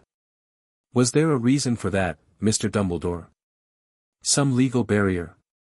Some logistical impossibility? Or did you simply decide that your judgment superseded the wishes of two dead parents? Dumbledore stood silent for a long moment. The chamber held its breath. I decided, he said finally, that the protection of the blood wards outweighed all other considerations. I was wrong to seal the will. I was wrong to assume guardianship without due process. I acknowledge this freely. But I ask this body to consider the context, a world reeling from war, a Dark Lord undead, and a child who was the only person alive who could eventually end the threat. You used a child as a weapon, Augusta Longbottom said from the benches, her voice cracking across the chamber like a whip. You kept him weak, kept him ignorant, kept him suffering, because you needed a sacrifice. Not a warrior, a lamb. That is not, I call the spirits of James and Lily Potter to testify, Harry said, standing. Under the Spiritual Testimony Act of 1645. Bones nodded. Granted. Spirits may manifest. Harry touched the stone. And his parents appeared. The chamber's reaction was instantaneous and violent. Gasps, screams, the clatter of dropped quills, and the scraping of benches as members of the Wizengamot physically recoiled. Ghosts were common in the wizarding world, but these weren't ghosts. These were spirits, anchored and aware and present in a way that ghosts never were. They glowed with a soft golden light, their faces clear and recognizable, their eyes alive with intelligence and fury. Members of the Wizengamot, Lily Potter said, and her voice carried perfectly through the stunned silence. I am Lily Marie Potter née Evans. I was murdered on October 31, 1981. I have been aware, conscious, watching, since my death. I have seen everything that was done to my son. And I am here to testify. James stepped forward. James Charles Potter. Same. We're here because our son found a way to bring us back, because he's more resourceful and more powerful than anyone ever gave him credit for. We're here because no one else fought for him, so he had to fight for himself. And we're here because what Albus Dumbledore did to our child was not protection, it was abuse by proxy, and we want justice. Bones recovered faster than most. Mrs. Potter. You designed the blood wards that were placed on the Dursley residence. Is that correct? I did, Lily said. And I can tell this body exactly how they work, because I invented them. The blood ward's power derives from love, specifically, from a maternal bond between the blood relative and the child. It requires that the blood relative accept the child willingly and care for them genuinely. A grudging, resentful, abusive custodian provides no magical protection whatsoever. Petunia Dursley hated my son. The wards degraded from the first night. By Harry's 6th birthday, they were providing less protection than a standard notice me not charm. You're saying the blood wards didn't work, Bones clarified. I'm saying they couldn't work in that environment. Dumbledore knew this. He monitored the ward's strength through Arabella Figg, who submitted monthly reports. I have watched those reports being written. I can provide pensive testimony to that effect, Dumbledore reading those reports and filing them away without action. He knew the wards were failing, James added, and he left Harry there anyway. Because by that point, it wasn't about protection. It was about control. Harry isolated from the wizarding world. Harry grateful for any scrap of kindness. Harry malleable, obedient, trusting. A boy raised in love would have questioned Dumbledore. A boy raised in a cupboard was just grateful someone was kind to him. The chamber was absolutely silent. Not even the reporters were writing, they were staring, quills frozen in midair. Dumbledore stood at the defense bench with his eyes closed. He looked, for the first time in Harry's life, like a man who knew he'd lost. Mr. Dumbledore, Bones said. Do you wish to cross-examine the witnesses? Dumbledore opened his eyes. He looked at James and Lily, looked at them for a long time. Then he said, quietly, no. I do not. The prosecution may continue. I would like to present pensive evidence, Harry said. Memories from my childhood, provided by my parents, stored in the Potter blood pensive, which is immune to tampering or modification. I would like the full body to view them. Objection, said a voice from the benches. Lucius Malfoy, standing, his silver-topped cane glinting. Pensive evidence from spirits has no precedent.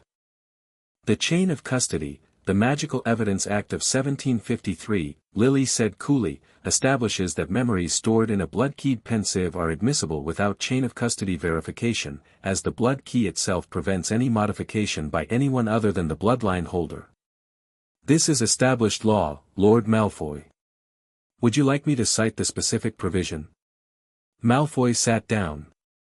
His face was unreadable, but Harry caught something in his eyes, not defeat.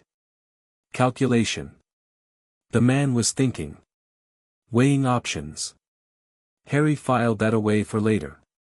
The evidence is admissible, Bones ruled. Clerk, prepare the projection pensive.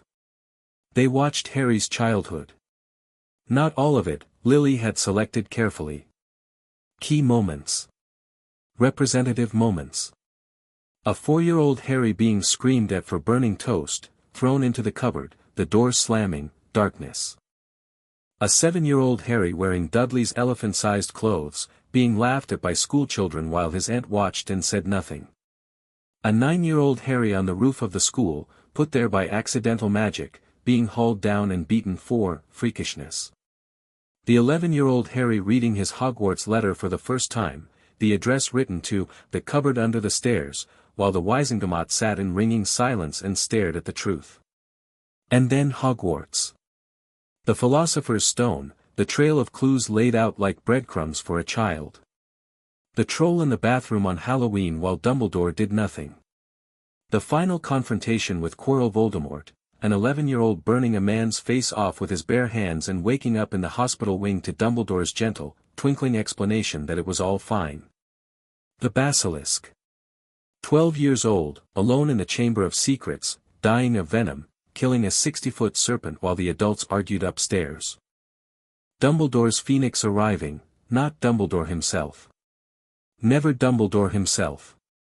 The graveyard. Harry tied to a tombstone, watching Cedric's body hit the ground, watching Voldemort rise from a cauldron, forced to duel with a wand that couldn't beat its brother. 14 years old and dying and alone. When the pensive projection faded, half the Wizengamot was in tears. Augusta Longbottom's face was wet. Griselda Marchbanks was gripping her bench so hard the wood had cracked. Even Amelia Bones, professional, stoic Amelia Bones, had removed her monocle and was polishing it with hands that weren't quite steady. The prosecution rests, Harry said. Bones called a recess. 30 minutes. Harry sat on his bench and stared at the floor and breathed. Sirius was beside him instantly, one hand on his shoulder, solid and warm and real. You're doing brilliantly, Sirius murmured. It's working. Look at their faces, they're horrified. They're angry. Not enough, Harry said. Malfoy's planning something. Did you see his face? I saw it. He's not going to defend Dumbledore, no love lost there. But he might try to use this for his own purposes. Discredit Dumbledore to benefit the Death Eater agenda. Let him try, James said, appearing beside them. We can deal with Malfoy after. Right now, focus. There's something else, Harry said, lowering his voice. Dumbledore's not fighting. He admitted everything. Why? Lily materialized, her expression troubled. Because he's not trying to win the legal case. He's trying to win the moral argument. He wants to lose gracefully, accept punishment, show remorse, and preserve the narrative that he was wrong but well-intentioned. That way, when Voldemort moves, everyone comes crawling back to him. We don't let him control that narrative, Harry said. The Horcrux information. We release it. Not here, not in public, the details are too dangerous. But we make it clear that we have the information, that we have a plan, and that we don't need him. Harry, Lily said carefully. Releasing Horcrux information in any forum risks it reaching Voldemort. If he knows we know, then he moves them. I know. But he can't move all of them quickly, some are in locations he can't easily access. And if we move first, the chamber doors burst open. Not figuratively. The heavy oak exploded inward, showering the closest observers with splinters. Through the gap came a wave of cold, biting, unnatural, soul-deep cold, and behind it, the screams. Dementors, Sirius snarled, on his feet, wand out. But it wasn't just Dementors. Through the shattered doors came figures in black robes and white masks, 6, 8, 10 of them, wands blazing. And behind them, walking with unhurried grace through the chaos, a tall figure in dark robes with red eyes that burned like coals in a pale, inhuman face. Voldemort had come to the ministry. The chamber dissolved into pandemonium. Wizengamot members scrambled for exits. Reporters ran screaming. The protective wards around the courtroom, ancient, supposedly impenetrable, shattered like glass under Voldemort's casual wave. Harry was already moving. Not running. Not freezing. Moving forward. His holly wand was in his left hand before he'd consciously decided to draw it. His elder wand slid into his right from the arm holster. Dual-wielded, something he'd practiced for exactly 6 hours in the room of requirement and shouldn't have been able to do this well, except that the elder wand responded to his will as if it were an extension of his body rather than a tool. Harry! Sirius shouted behind him. Get the civilians out. Harry called back. McGonagall, shield the exits. Bones, get the Wizengamot members to safety. He didn't check if they obeyed. He was already casting. The holly wand produced a Patronus, not the stag, not this time. Something bigger. Something that blazed through the courtroom like a silver sun and drove the Dementors back in a shrieking mass, their ragged forms disintegrating at the edges. The Elder Wand sent a blast of raw force at the nearest Death Eater, catching the man mid-stride and launching him into the chamber wall with a crack that echoed. Voldemort watched. Red eyes fixed on Harry with an expression of interest. Amusement. Something alien that lived in the gap between human emotions. Harry Potter, Voldemort said, his voice cutting through the chaos like a blade through silk. Lord Potter Peverell, I understand. You've been busy. Tom. Harry's voice was steady. Both wands leveled. The Patronus circled him like a guardian, silver light casting harsh shadows across Voldemort's face. Bad timing. I'm in the middle of something. I noticed. Tearing down Dumbledore, I approve. But I thought I'd accelerate the process. Voldemort raised his wand, 13 inches, phoenix feather. The brother to Harry's holly. With the old fool discredited and destroyed, who will they turn to? Not you. You're a child playing at lordship. When I walk out of here over Dumbledore's body, the wizarding world will have no choice but to kneel. You talk too much, Harry said, and attacked. The Elder Wand's spell was something his mother had taught him, not a curse, not a hex, but a banishment. An exorcism of dark magic, designed to tear at soul anchors. It hit Voldemort's shield and the Dark Lord staggered, actually staggered, his red eyes going wide for a fraction of a second. What? Harry didn't give him time to process. The holly wand followed with a reductor that turned the flagstones beneath Voldemort's feet to shrapnel. The Elder Wand sent a chain of transfigured stone serpents, because irony was a weapon too, that launched at Voldemort from 3 directions.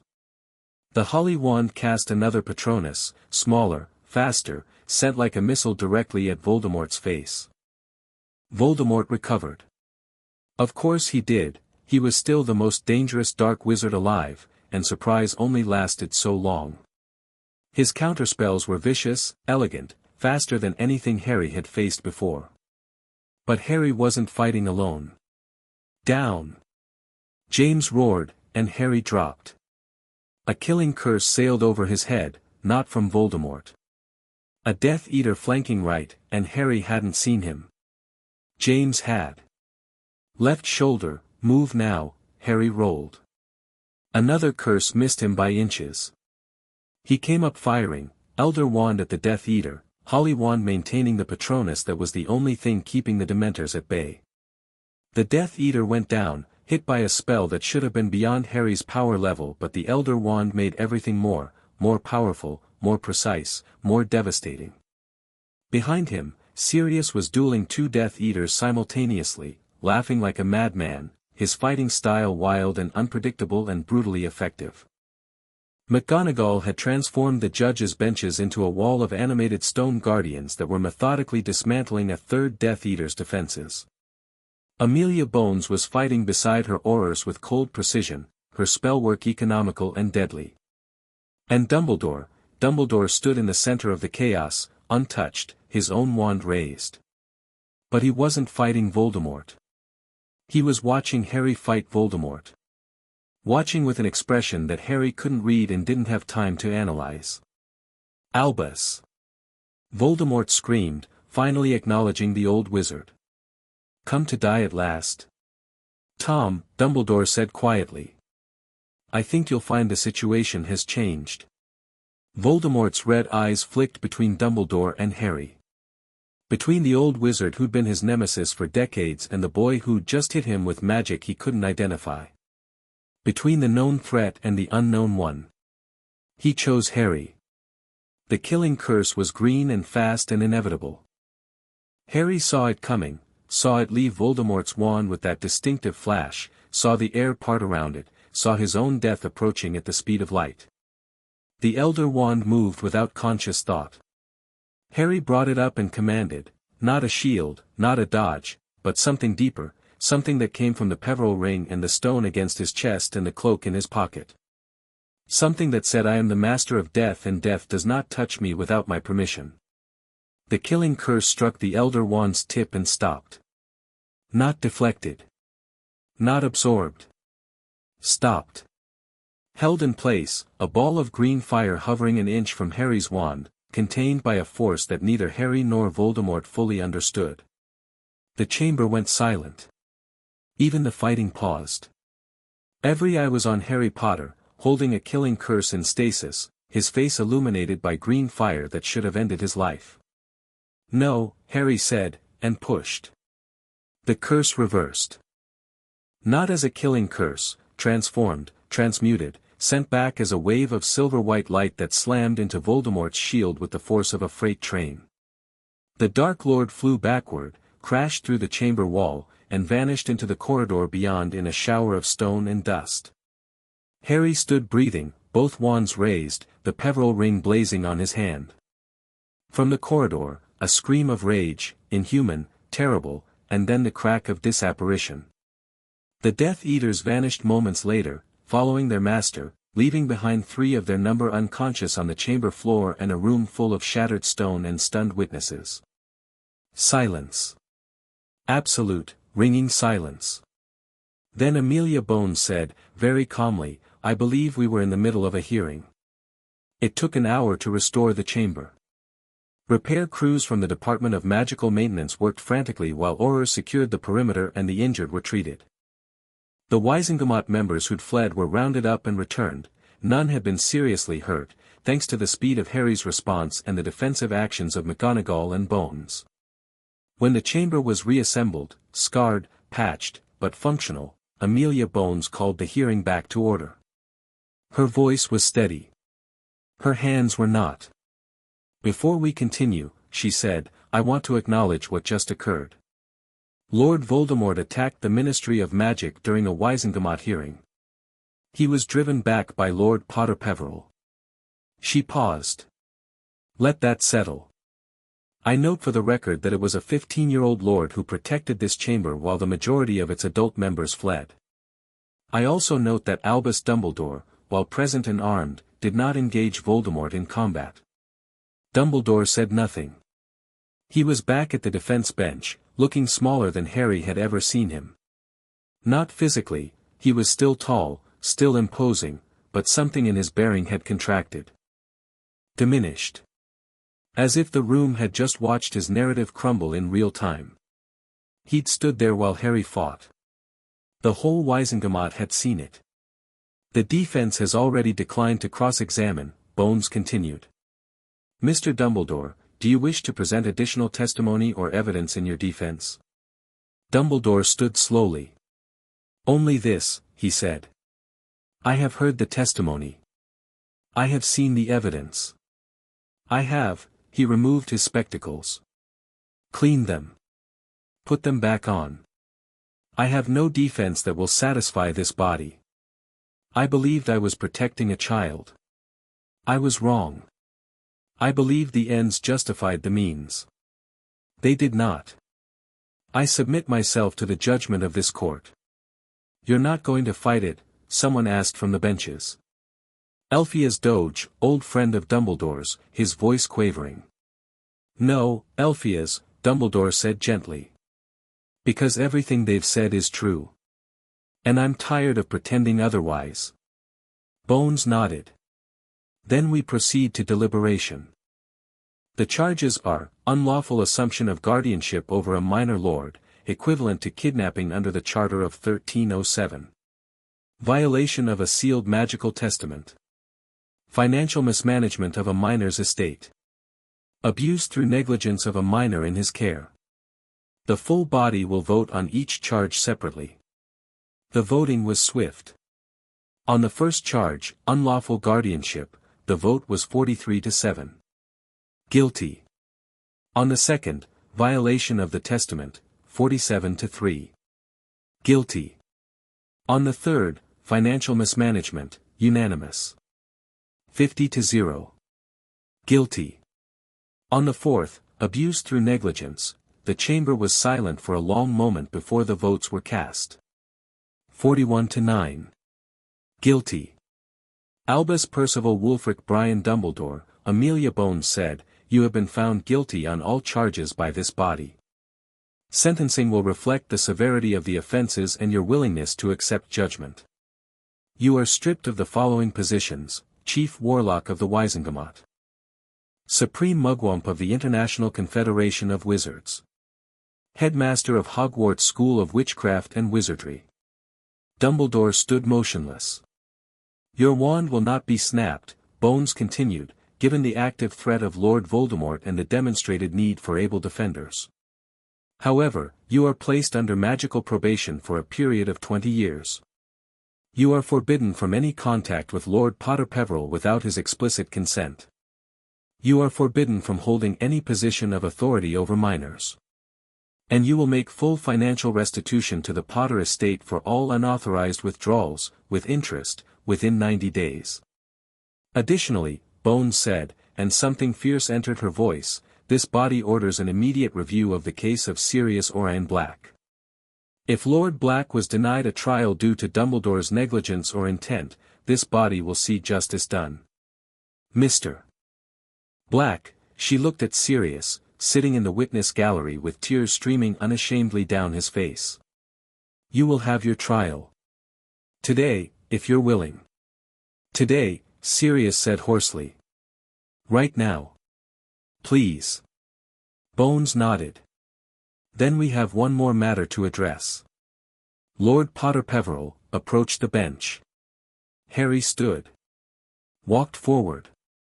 Looked up at Amelia Bones, who looked down at him with an expression that mixed professional respect with something personal and raw. This body owes you an apology, she said. Not just for what Dumbledore did, for what we allowed. This institution failed you. I don't say that lightly.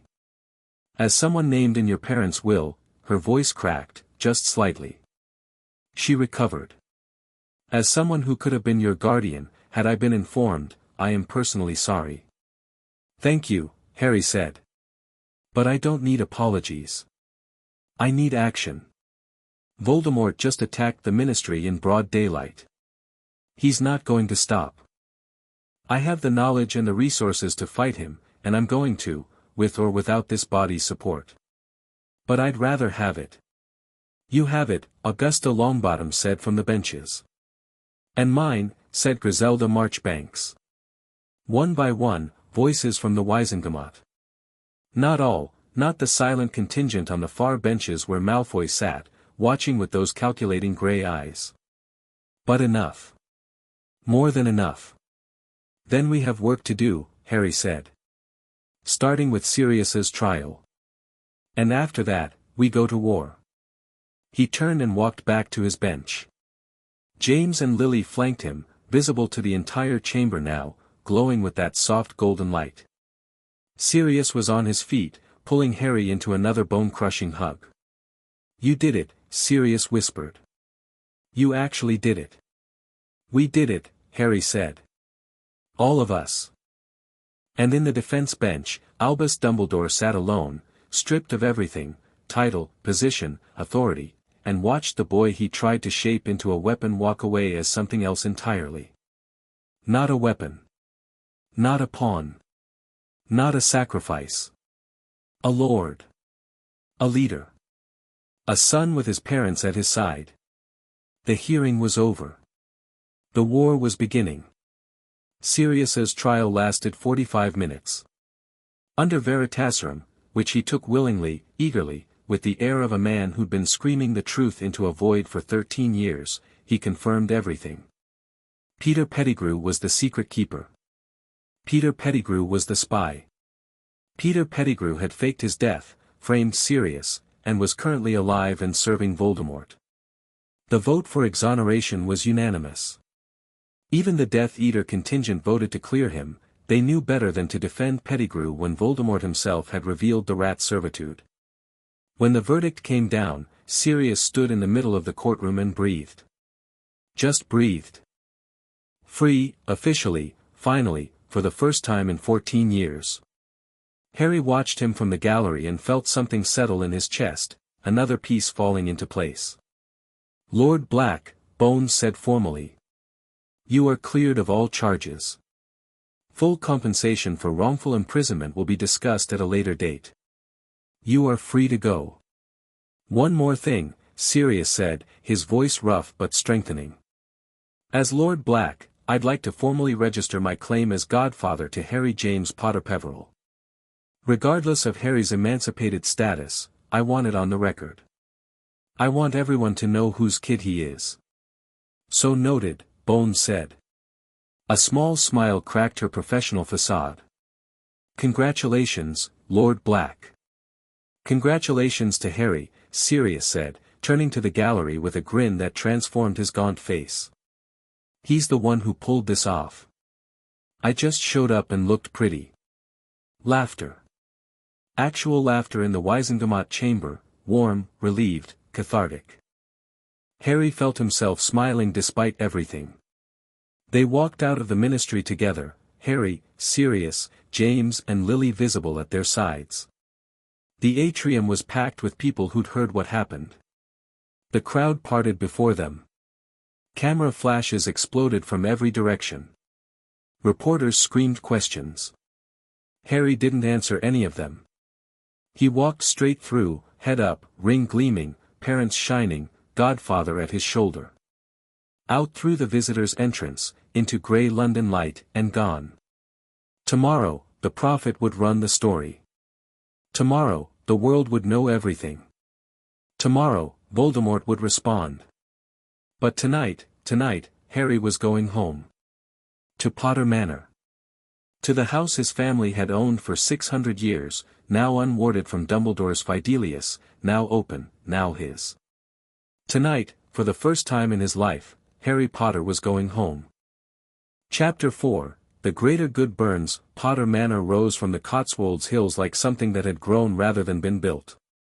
3 stories of honey-colored stone, covered in ivy that moved gently even when there was no wind, with windows that glowed amber as Harry approached, the house recognizing its master, warming itself, waking from a 15-year sleep. The grounds were vast. Rolling green that stretched to a distant tree line, a lake glinting silver in the fading light, gardens that had gone wild but not dead. The wards hit Harry the moment he crossed the property boundary, not hostile, not challenging. Welcoming.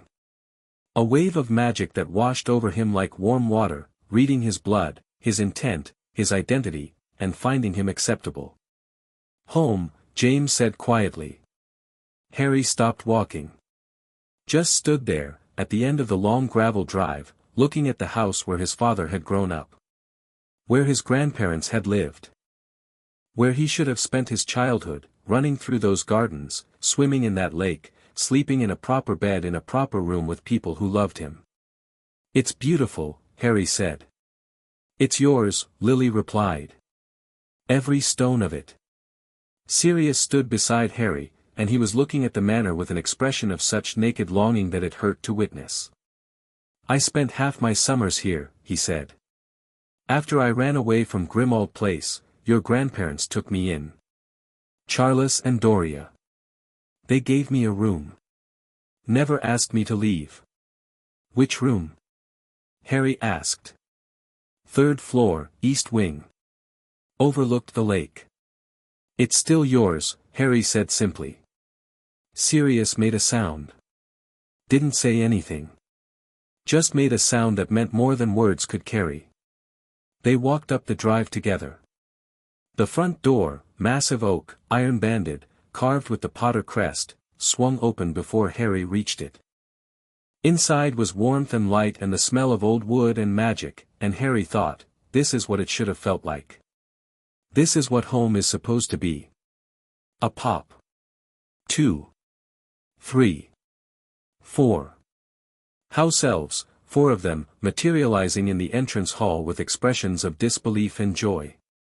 They were old, their skin papery and their ears drooping, but they stood straight and their eyes were bright. Master Potter, the eldest croaked. "We waited. We kept the house. We waited." "I'm sorry it took so long," Harry said, and meant it. "I'm here now." "We is knowing," the elf said, tears rolling freely. "The house told us. Master's blood on the wards. Master is home. What's your name?" "Mipsy, Master. Head elf of Potter Manor these 63 years. These is Tilly, Cobb, and Wren." The other 3 elves bowed so low their noses touched the floor. "Mipsy," Harry said, crouching down to the elf's level the way he always did with Dobby. "There are going to be changes. People coming and going. I need the house ready for guests. But first, I need a room for Lord Black, 3rd floor east wing. And I need the master study. There's work to do tonight." "Already done, Master." Mipsy felt Master coming an hour ago. "Rooms is aired. Fires is lit. Study is ready." She straightened with obvious pride. "Potter elves is not being idle elves." "No," Harry said, smiling. "Clearly not." The master study was everything Harry could have wanted. A large room on the ground floor, wood-paneled, with a fireplace tall enough to stand in and a desk that dominated the center like a ship's helm. Bookshelves covered every wall, not the Hogwarts library's ancient chaos, but organized, indexed, generations of Potter knowledge arranged with precision. A map of magical Britain hung on one wall, enchanted to show current ward status across known properties. A second, smaller pensive sat on a side table. Harry settled into the chair behind the desk, his father's chair, his grandfather's chair, and felt the leather conform to him. The desk surface was clear except for a single sealed envelope bearing the Gringotts crest. "That'll be the full financial audit," James said, drifting to hover beside the fireplace. "Ironclaw works fast." Harry broke the seal and spread the documents. Pages and pages of transactions, spanning 14 years. His eyes tracked the columns, dates, amounts, recipients, authorization codes. All signed with Dumbledore's name. 312,000 galleons, Lily said, reading over Harry's shoulder. That's what he moved out of the estate over 14 years. Monthly payments to the Order Fund, that accounts for most of it. Smaller amounts to Fig, Fletcher, and a dozen names I don't recognize. Anything going to the Dursleys? Harry asked.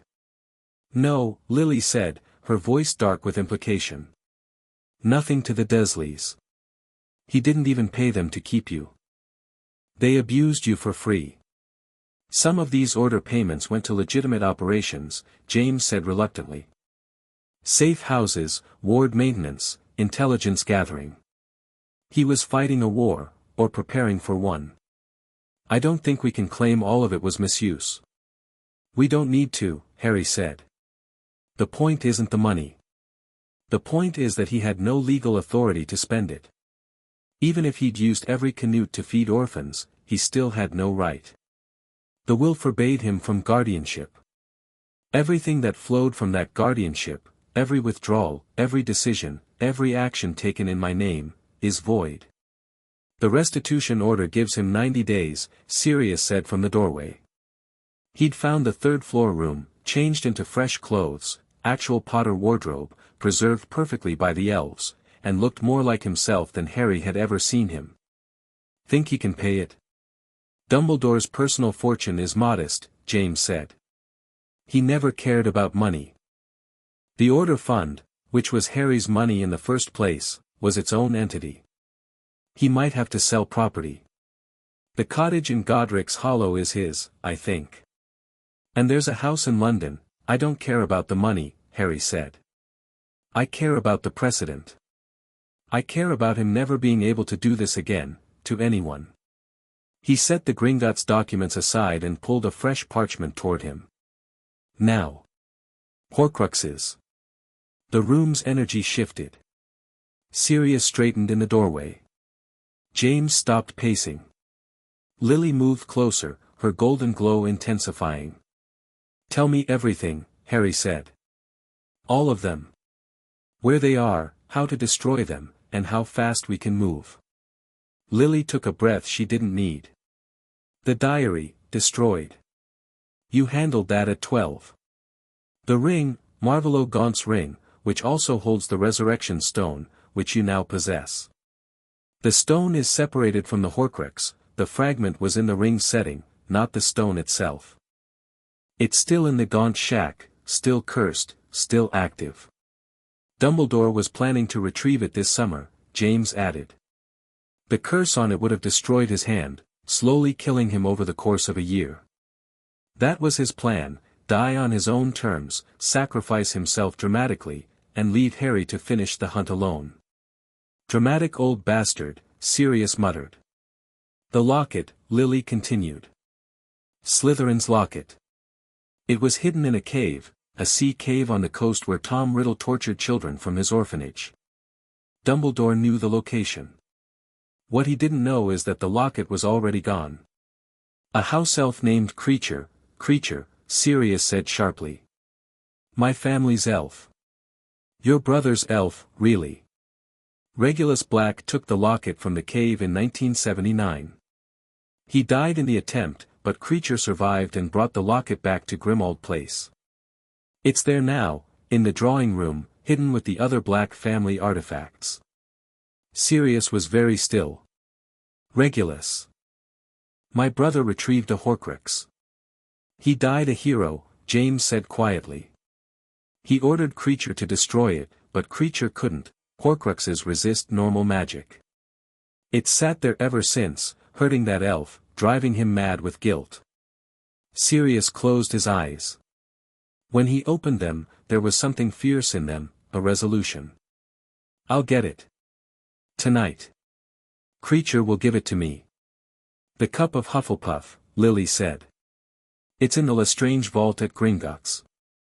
That's difficult. Goblin security. I have a goblin ally, Harry said. Ironclaw. And the Peverell account gives me certain rights within the bank. I'll negotiate access. The diadem of Ravenclaw, James said, and a grim smile crossed his face. That one's easy. It's in Hogwarts. The room of requirement, the version that becomes a junk room. It's been there for 50 years. I've been in that room, Harry said, startled. Last year, hiding the DA meetings, it's there, James confirmed. You walked within 10 feet of it a dozen times. And Nagini, Lily said. The snake. She's always with Voldemort. She'll be the hardest to reach, we'll need him distracted or separated from her. That leaves, Harry looked down at his own hands. Me. You, Lily said softly. But not yet. After the others are destroyed. When only you and Nagini remain, we perform the extraction ritual. We pull the fragment from your scar without harming you. And then, one target. Nagini. And after Nagini, Voldemort himself becomes mortal. How soon can we move on the easy ones? Harry asked. The ring, tomorrow. The gaunt shack is unguarded except for the curse, and I know how to break it. The locket, tonight, if Sirius goes now. The diadem, whenever you return to Hogwarts. The cup will take time, Harry acknowledged. And Nagini requires a confrontation with Voldemort.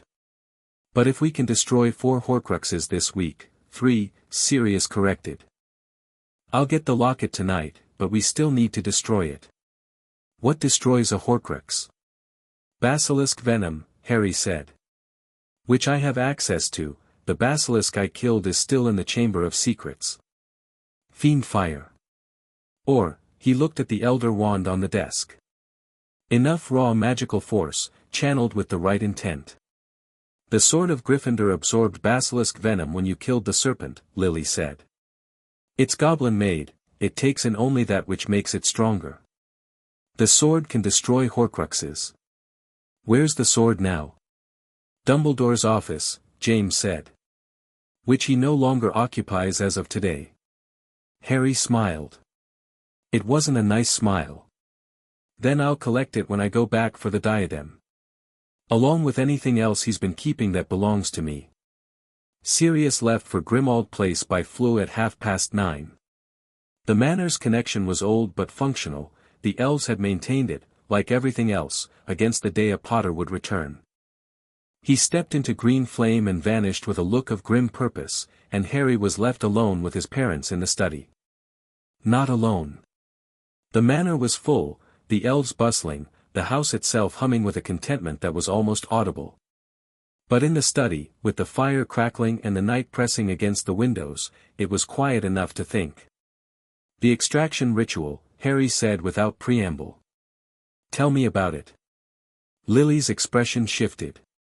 She'd known this was coming. It's based on the same principle as my sacrifice at Godric's Hollow.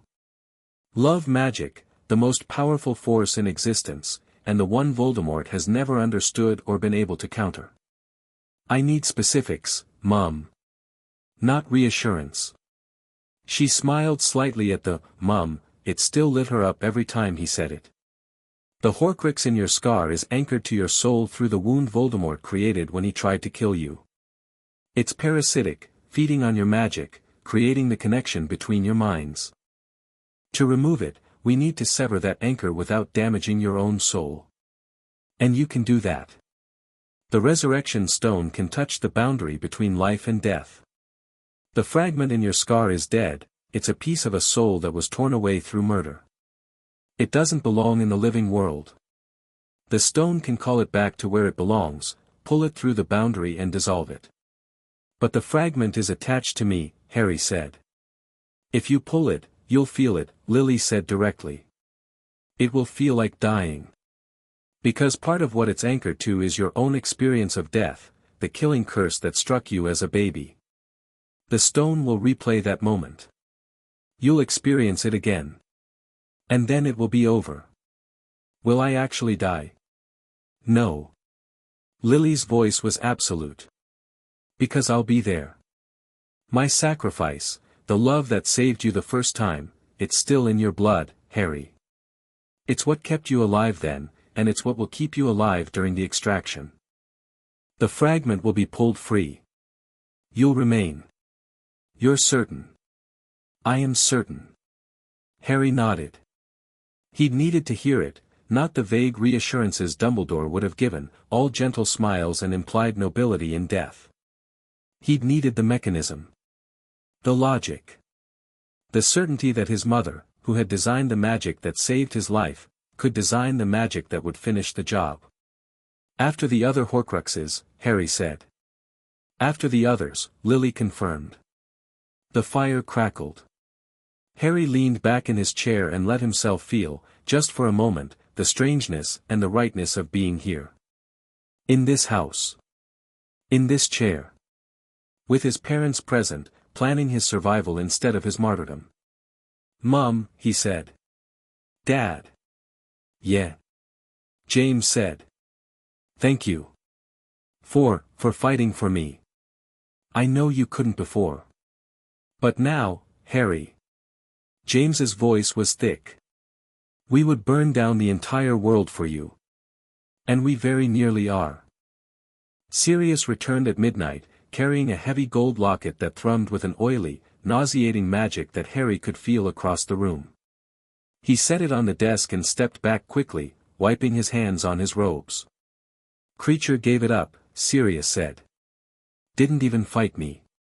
When I told him I was going to destroy it, that I was going to finish what Regulus started, he just handed it over. Then he started crying.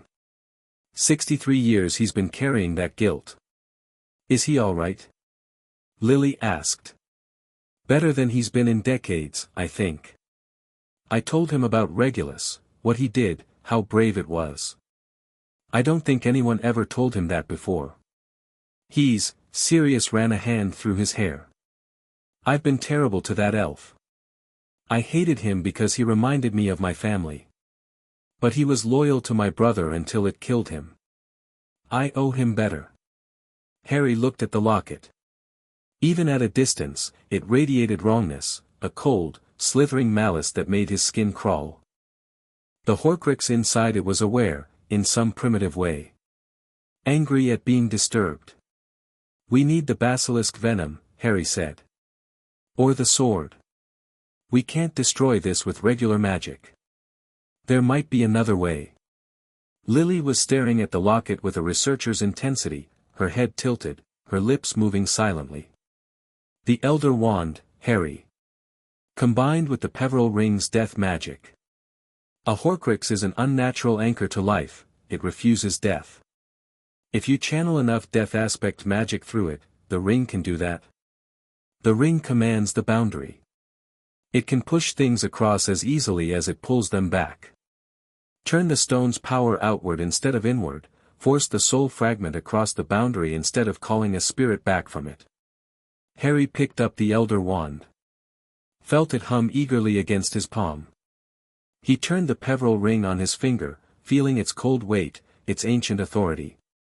"Put the locket on the desk," Harry said. "Everyone stand back." Sirius retreated to the doorway. James and Lily drew back, watching. Harry stood over the locket, Elder Wand raised, ring hand extended toward the cursed object.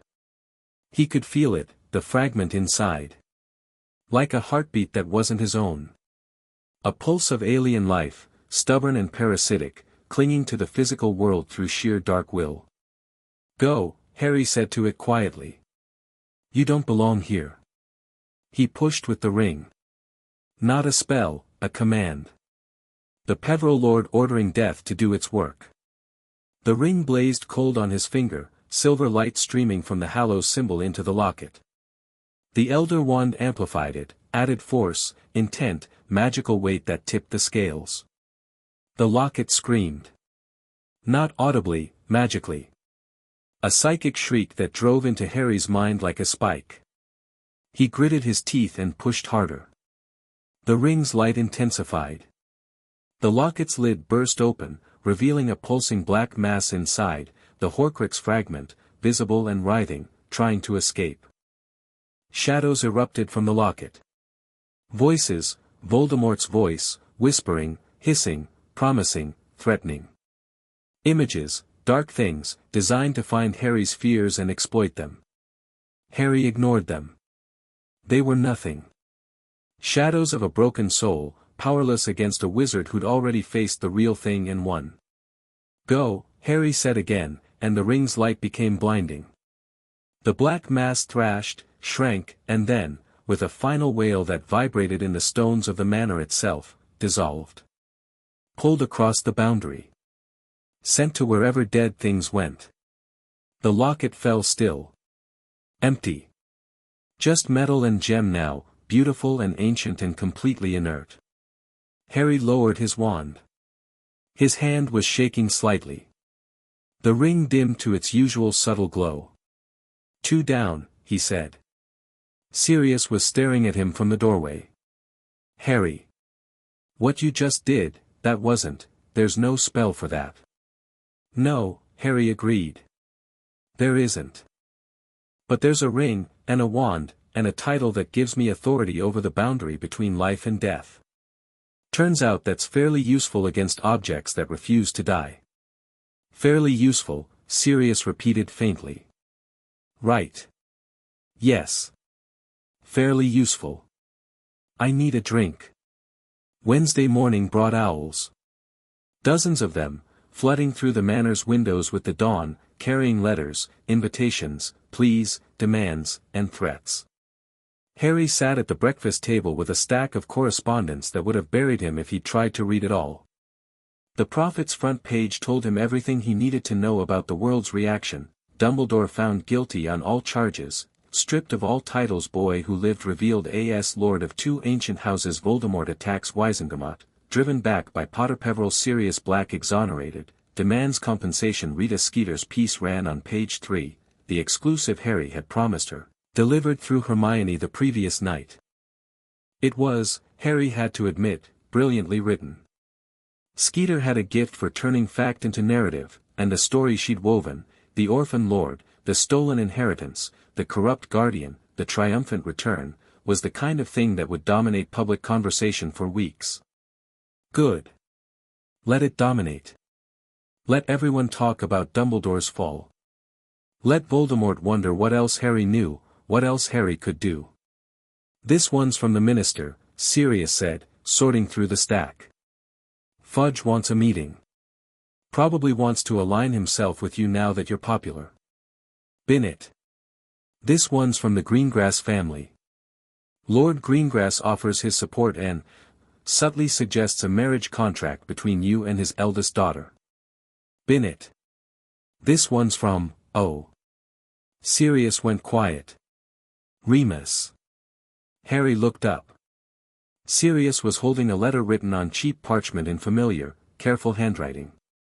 "Read it," Harry said. Sirius opened it. "Read silently." His expression cycled through complicated territory, guilt, affection, something that ached. "He says he saw the Prophet. He says he's coming, today, if we'll have him. He says," Sirius swallowed. "He says he's sorry. For not being there. For not fighting harder for custody. For accepting Dumbledore's judgment when he should have. Tell him to come," Harry said immediately. "Tell him we don't need apologies. Tell him there's a room for him here if he wants it. Harry, he was named in my parents' will. He was their friend. He's your friend. And he was lied to, same as everyone else.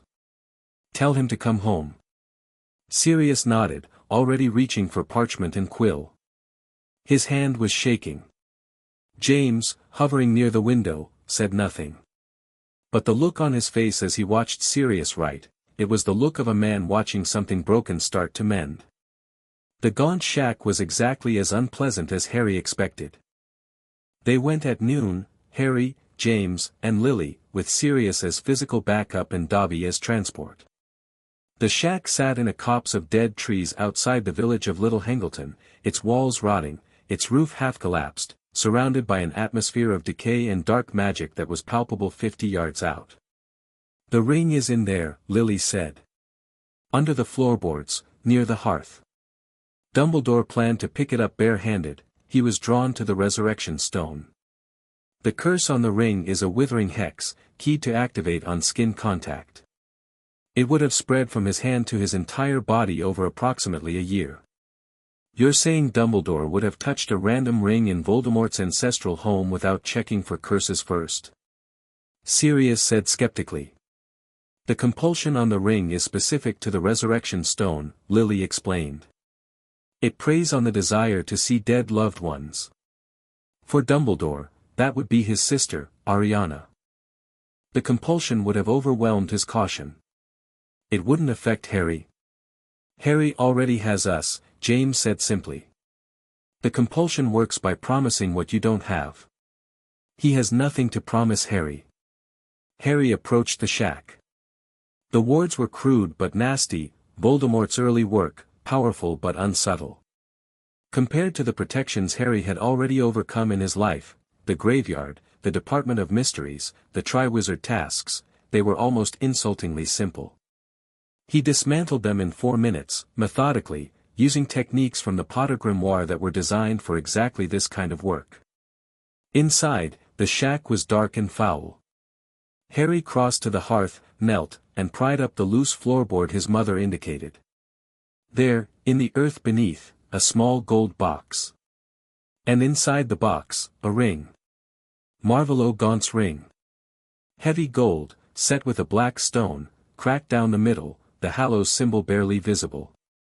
The Horcrux pulsed inside it, aware, malevolent. Harry didn't touch it. He levitated it out of the box with his holly wand, set it on the cracked hearthstone, and drew the Elder Wand.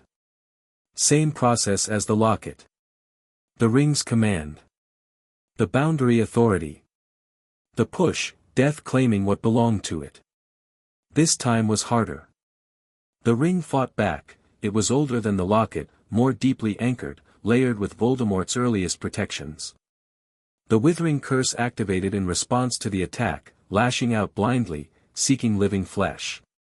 Harry's shield held, barely. The Elder Wand sang with the strain of channeling so much death aspect magic. But it worked.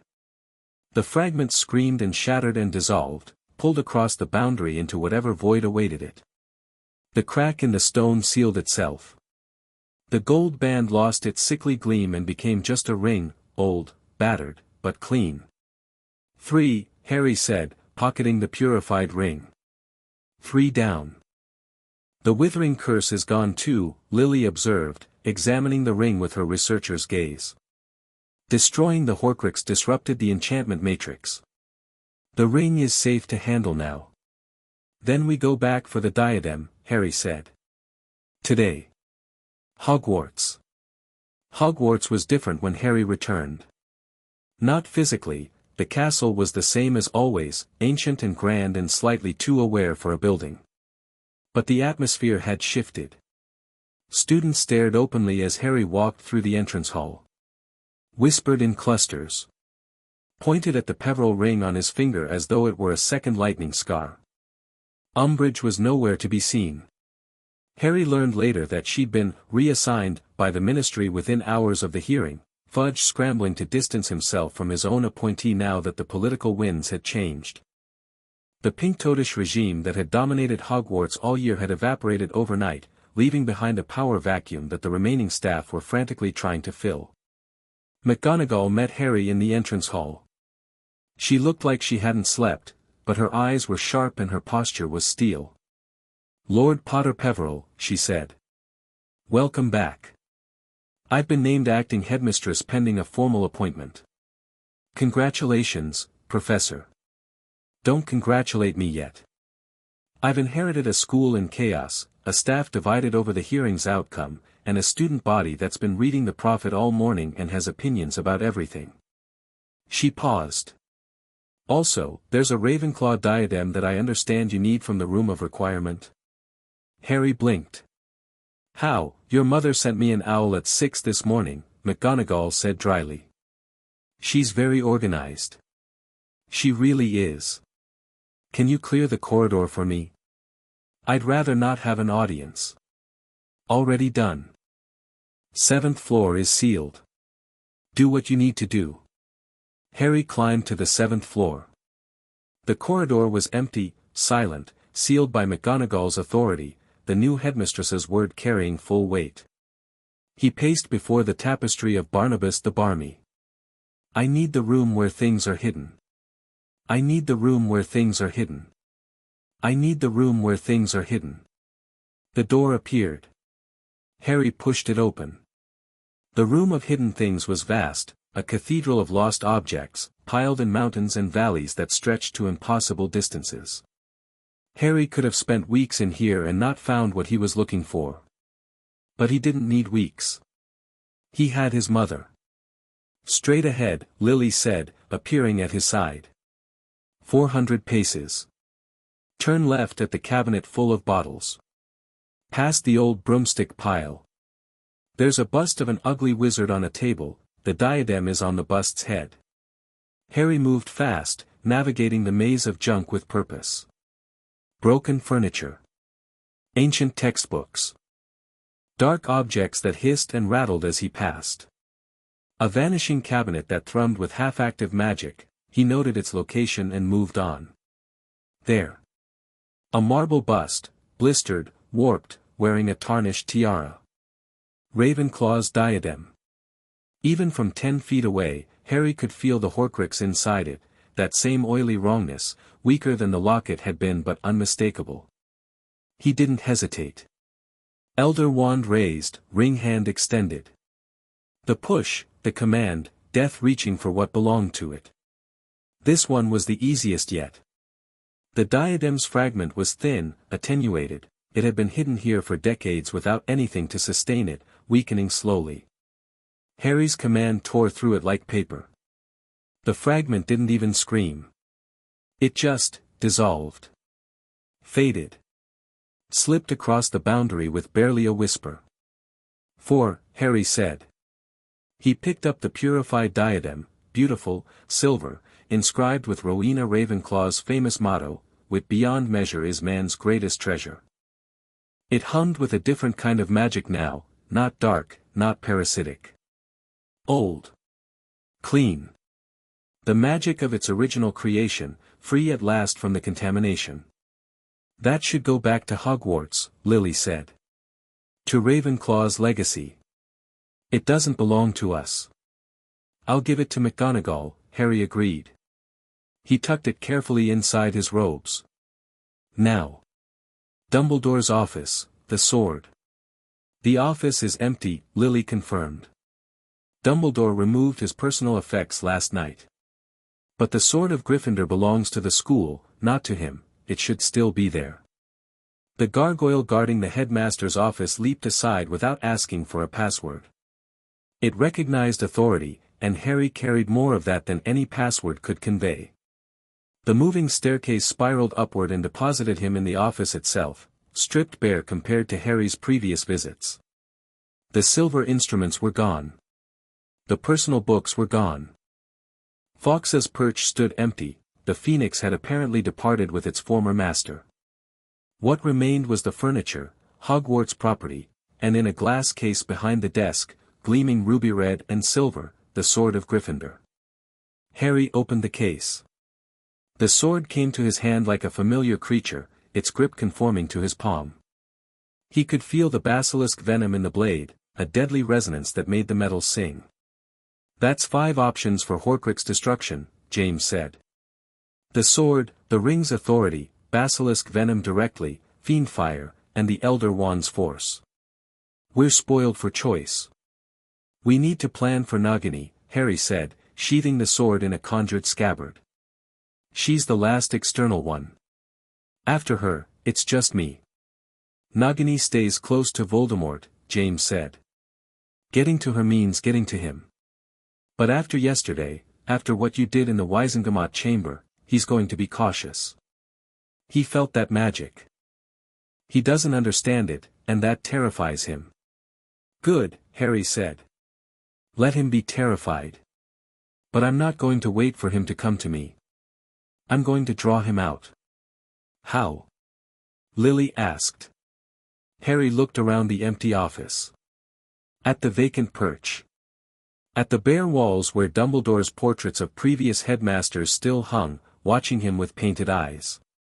At the desk where, for decades, one man had sat and moved pieces on a chessboard that included Harry's life. He attacked the ministry because he thought the chaos was an opportunity, Harry said slowly. He expected Dumbledore and me to be at each other's throats, weakened, divided, easy targets. Instead, he found me ready and willing to fight. That surprised him. He'll want to reassess, regroup. He'll pull back. He'll wait. So we don't let him wait, Sirius said. He'd followed Harry up to the office, of course he had. We force his hand. We take something from him, Harry said. Something he can't afford to lose. Not a Horcrux, he doesn't know we're hunting those. Something else. Something personal. His followers, James said. Specifically, his inner circle. If we start dismantling his Death Eaters, he'll have to respond. He can't maintain control of his army if his lieutenants are being picked off. We know who they are, Lily added. We watched them for 14 years. We know who's marked, who's under Imperius, who's there voluntarily. We can feed that information to Amelia Bones and the DMLE. Harry nodded slowly. A campaign. Not a single dramatic confrontation, a systematic dismantling. Take his pieces off the board one by one until Voldemort had to act. Until he had to come himself, with Nagini, into a trap of Harry's choosing. We need Amelia Bones, Harry said. We need her fully briefed, on the Horcruxes, on the Death Eaters, on everything. She's the law. If we're going to do this right, if we're going to be better than Dumbledore, we do it through legitimate channels where possible and overwhelming force where necessary. And where legitimate channels fail? Sirius asked. Harry looked at his godfather. At the man who'd spent 12 years in prison for a crime he didn't commit because the system had failed. At the ring on his own finger, claimed because the system couldn't protect him. Then we do what we have to do, Harry said.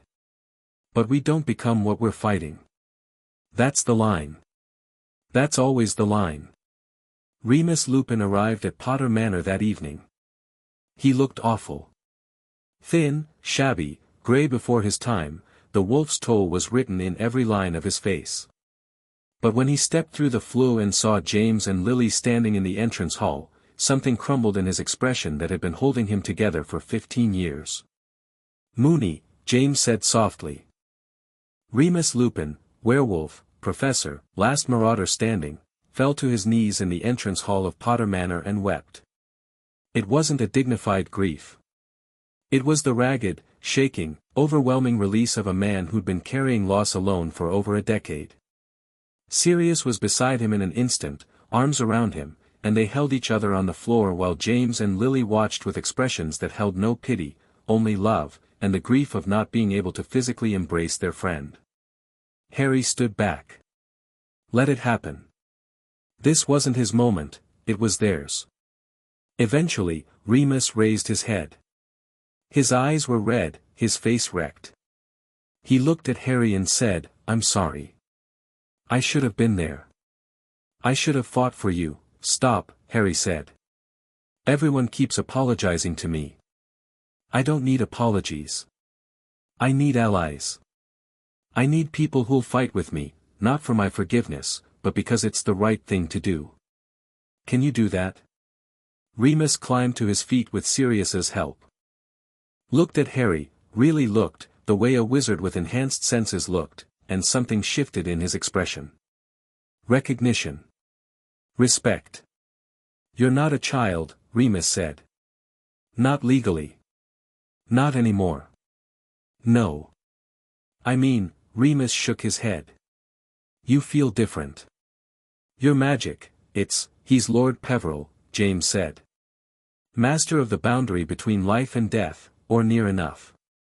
He's destroyed 4 Horcruxes in 2 days. He's not the scared boy you taught in 3rd year, Moony. Remus looked at Harry with wide eyes. Then he straightened. Squared his shoulders. And nodded. What do you need from me? Remus asked. Your contacts, Harry said immediately. The werewolf packs, Voldemort's been recruiting them. Greyback's been promising them freedom and respect under a new regime. I can actually deliver that. The old werewolf legislation, it can be changed. I have 2 Wisengamot seats. I have the political capital to push reform. You want me to turn the packs, Remus said slowly. I want you to give them a better offer. Real rights. Real protections. In exchange for not fighting for the man who sicked Greyback on children. Remus was quiet for a long moment. Then a smile crossed his face, not a large one, but real. You know, Dumbledore asked me to do the same thing last year. Go to the Pacts as a spy. Pretend to be one of them. No offer of actual reform, just intelligence gathering. I'm not Dumbledore, Harry said. No, Remus agreed. You're not. By Thursday night, Harry's War Council had assembled.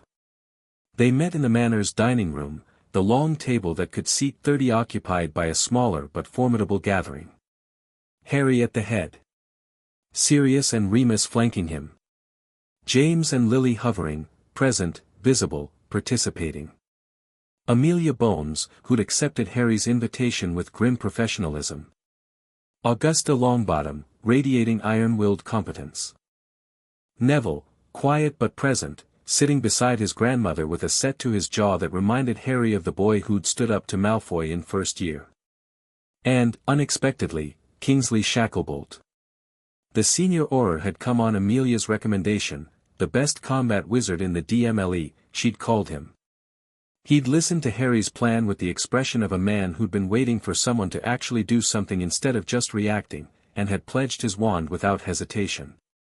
The immediate priorities, Harry said, standing at the head of the table with the Manor's enchanted map displayed behind him. Voldemort has one remaining Horcrux outside of his own body, the snake, Nagini. Plus the fragment in my scar, which we have a plan to remove. Nagini is the final barrier to his mortality. Once she's destroyed, Voldemort can be killed permanently. How do we get to the snake? Kingsley asked. His deep voice resonated with professional interest, a problem to be solved, not a reason to panic. We draw Voldemort out, Harry said. Not by threatening him directly, by destroying his infrastructure. His Death Eaters. His recruitment pipeline. His financial support. We make it impossible for him to operate from the shadows, and he's forced into the open. I have 43 confirmed Death Eaters on my list, Amelia Bones said, producing a scroll. Another 20 suspected. If we move simultaneously, dawn raids, full aura response, we can decapitate his command structure in a single morning. He'll retaliate, Augusta said. He'll try, Harry said. But retaliate against what? Against a lord with ancestral wards. Against the ministry with full aura deployment. Against Hogwarts with a new headmistress who isn't playing politics. He's strong, but he's not invincible. And he's never fought someone who wasn't afraid of him. You're not afraid of him, Kingsley observed. Not a question. He killed my parents in front of me. He used my blood to resurrect himself. He's haunted my dreams for 4 years. I fought him 2 days ago and sent him running. Harry met Kingsley's eyes steadily. I'm not afraid of him. I'm angry at him. That's different, and it's worse, for him. The raids, Bones said, pulling the conversation back to tactics. Timing. We need intelligence confirmation. Some of these suspects haven't been verified in months. I can help with that, Lily said. James and I, we can observe. We're spirits. We can go anywhere, see anything, pass through any ward. Give us your list of suspects and we'll confirm who's active, who's meeting with Voldemort, and where they're operating from. Bones looked at the spirit of Lily Potter with an expression caught between professional unease and pragmatic appreciation. Spectral intelligence gathering. That's unprecedented. Everything about this situation is unprecedented, James pointed out. Might as well use it. 2 days, Harry said. Give my parents 2 days to confirm targets. Then we move. Simultaneously, across the country. Leave Voldemort nothing to retreat to. And when he comes for you? Augusta asked bluntly. Because he will. Everything you're doing points him at you. When he comes for me, Harry said, I'll be ready. I'll have the sword of Gryffindor for Nagini. I'll have the Elder Wand and the Peverell ring for him. And I'll have something he's never faced before, a family that refuses to let me fight alone. The table was quiet. Not uncomfortable silence, the silence of people recognizing a turning point. A decision that, once made, couldn't be unmade. I'm in, Kingsley said simply. As am I, Augusta stated. The DMLE is at your disposal, Bones said. Within legal bounds, which you seem committed to respecting. Mooney? Sirius asked. I'll reach out to the Pax tonight, Remus said. No promises, but they're tired of Greyback. If the offer is genuine, it's genuine, Harry said. Draft the legislation. I'll sponsor it through the Wisengamot the moment this is over. Remus nodded. Something kindled in his tired eyes, hope, maybe. The kind that came from being trusted for the first time in years. Then we're agreed, Harry said. 2 days of intelligence. Then we move. The era of hiding and reacting and hoping Dumbledore has a plan, it's over. We're the plan now. He sat down. The meeting shifted into logistics, Bones assigning Auror teams, Kingsley mapping raid routes, Augusta coordinating political cover in the Wisengamot. James and Lily began reviewing the target list, planning their reconnaissance. Harry sat at the head of the table and watched his people work. Not Dumbledore's people, his. Freely chosen, clearly motivated, operating with full information rather than manipulated fragments. It was, he realized, what the Order of the Phoenix should have been from the beginning. What it could have been, if its leader hadn't been more concerned with control than with trust. Sirius leaned close. You all right?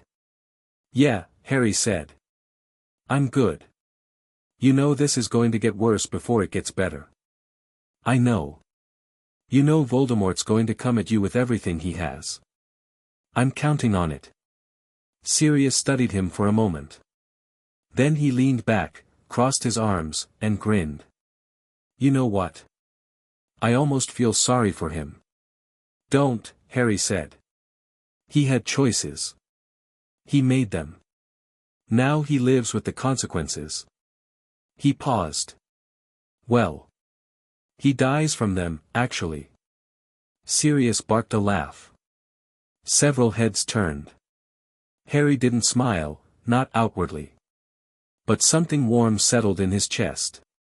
2 days. Then the war would end, one way or another. And Harry Potter was going to make absolutely certain it ended on his terms. The manor was quiet at 2 in the morning. Sirius and Remus had retired, sharing the third-floor east wing like the old days, their low voices audible through the walls as they caught up on 15 years of lost time. The elves had banked the fires and dimmed the lights. Even the house itself seemed to doze, its magic settling into a content, watchful hum. Harry sat in the study alone. Not working, just sitting. Thinking. Tomorrow his parents would leave to scout Death Eater positions. They'd be gone, not permanently, not beyond reach, but out of his immediate presence. It was the first time since the stone had brought them back that he'd face a day without them beside him. It shouldn't have mattered. He was 15, emancipated, lorded, powerful enough to drive off Voldemort in single combat. He shouldn't need his parents hovering at his shoulder. But he did. That was the truth of it, the quiet, aching truth beneath all the lordship and the strategy and the righteous fury.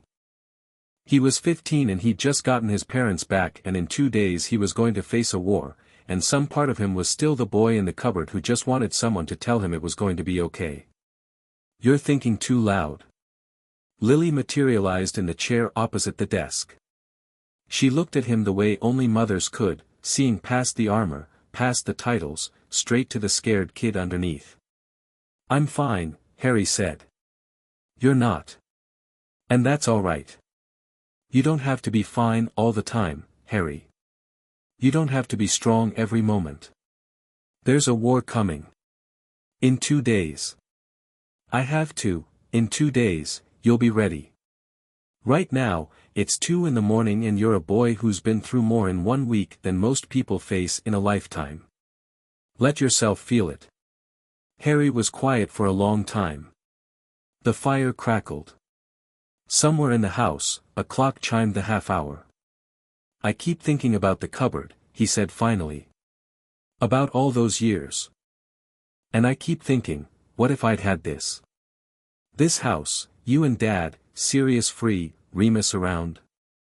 What would I be? Different, Lily said honestly. Happier. Less angry. Possibly less driven. You fight so hard because you were made to fight for everything.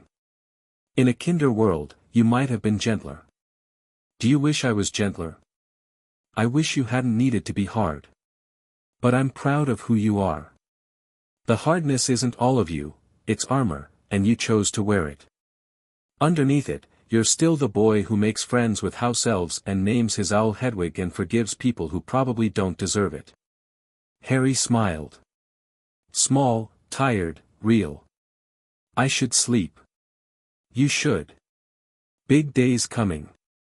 Mom. Yeah. I love you. I know I only just got to know you. But I love you. Both of you. Lily's glow brightened. Warmth filled the study like sunrise. We love you too, Harry.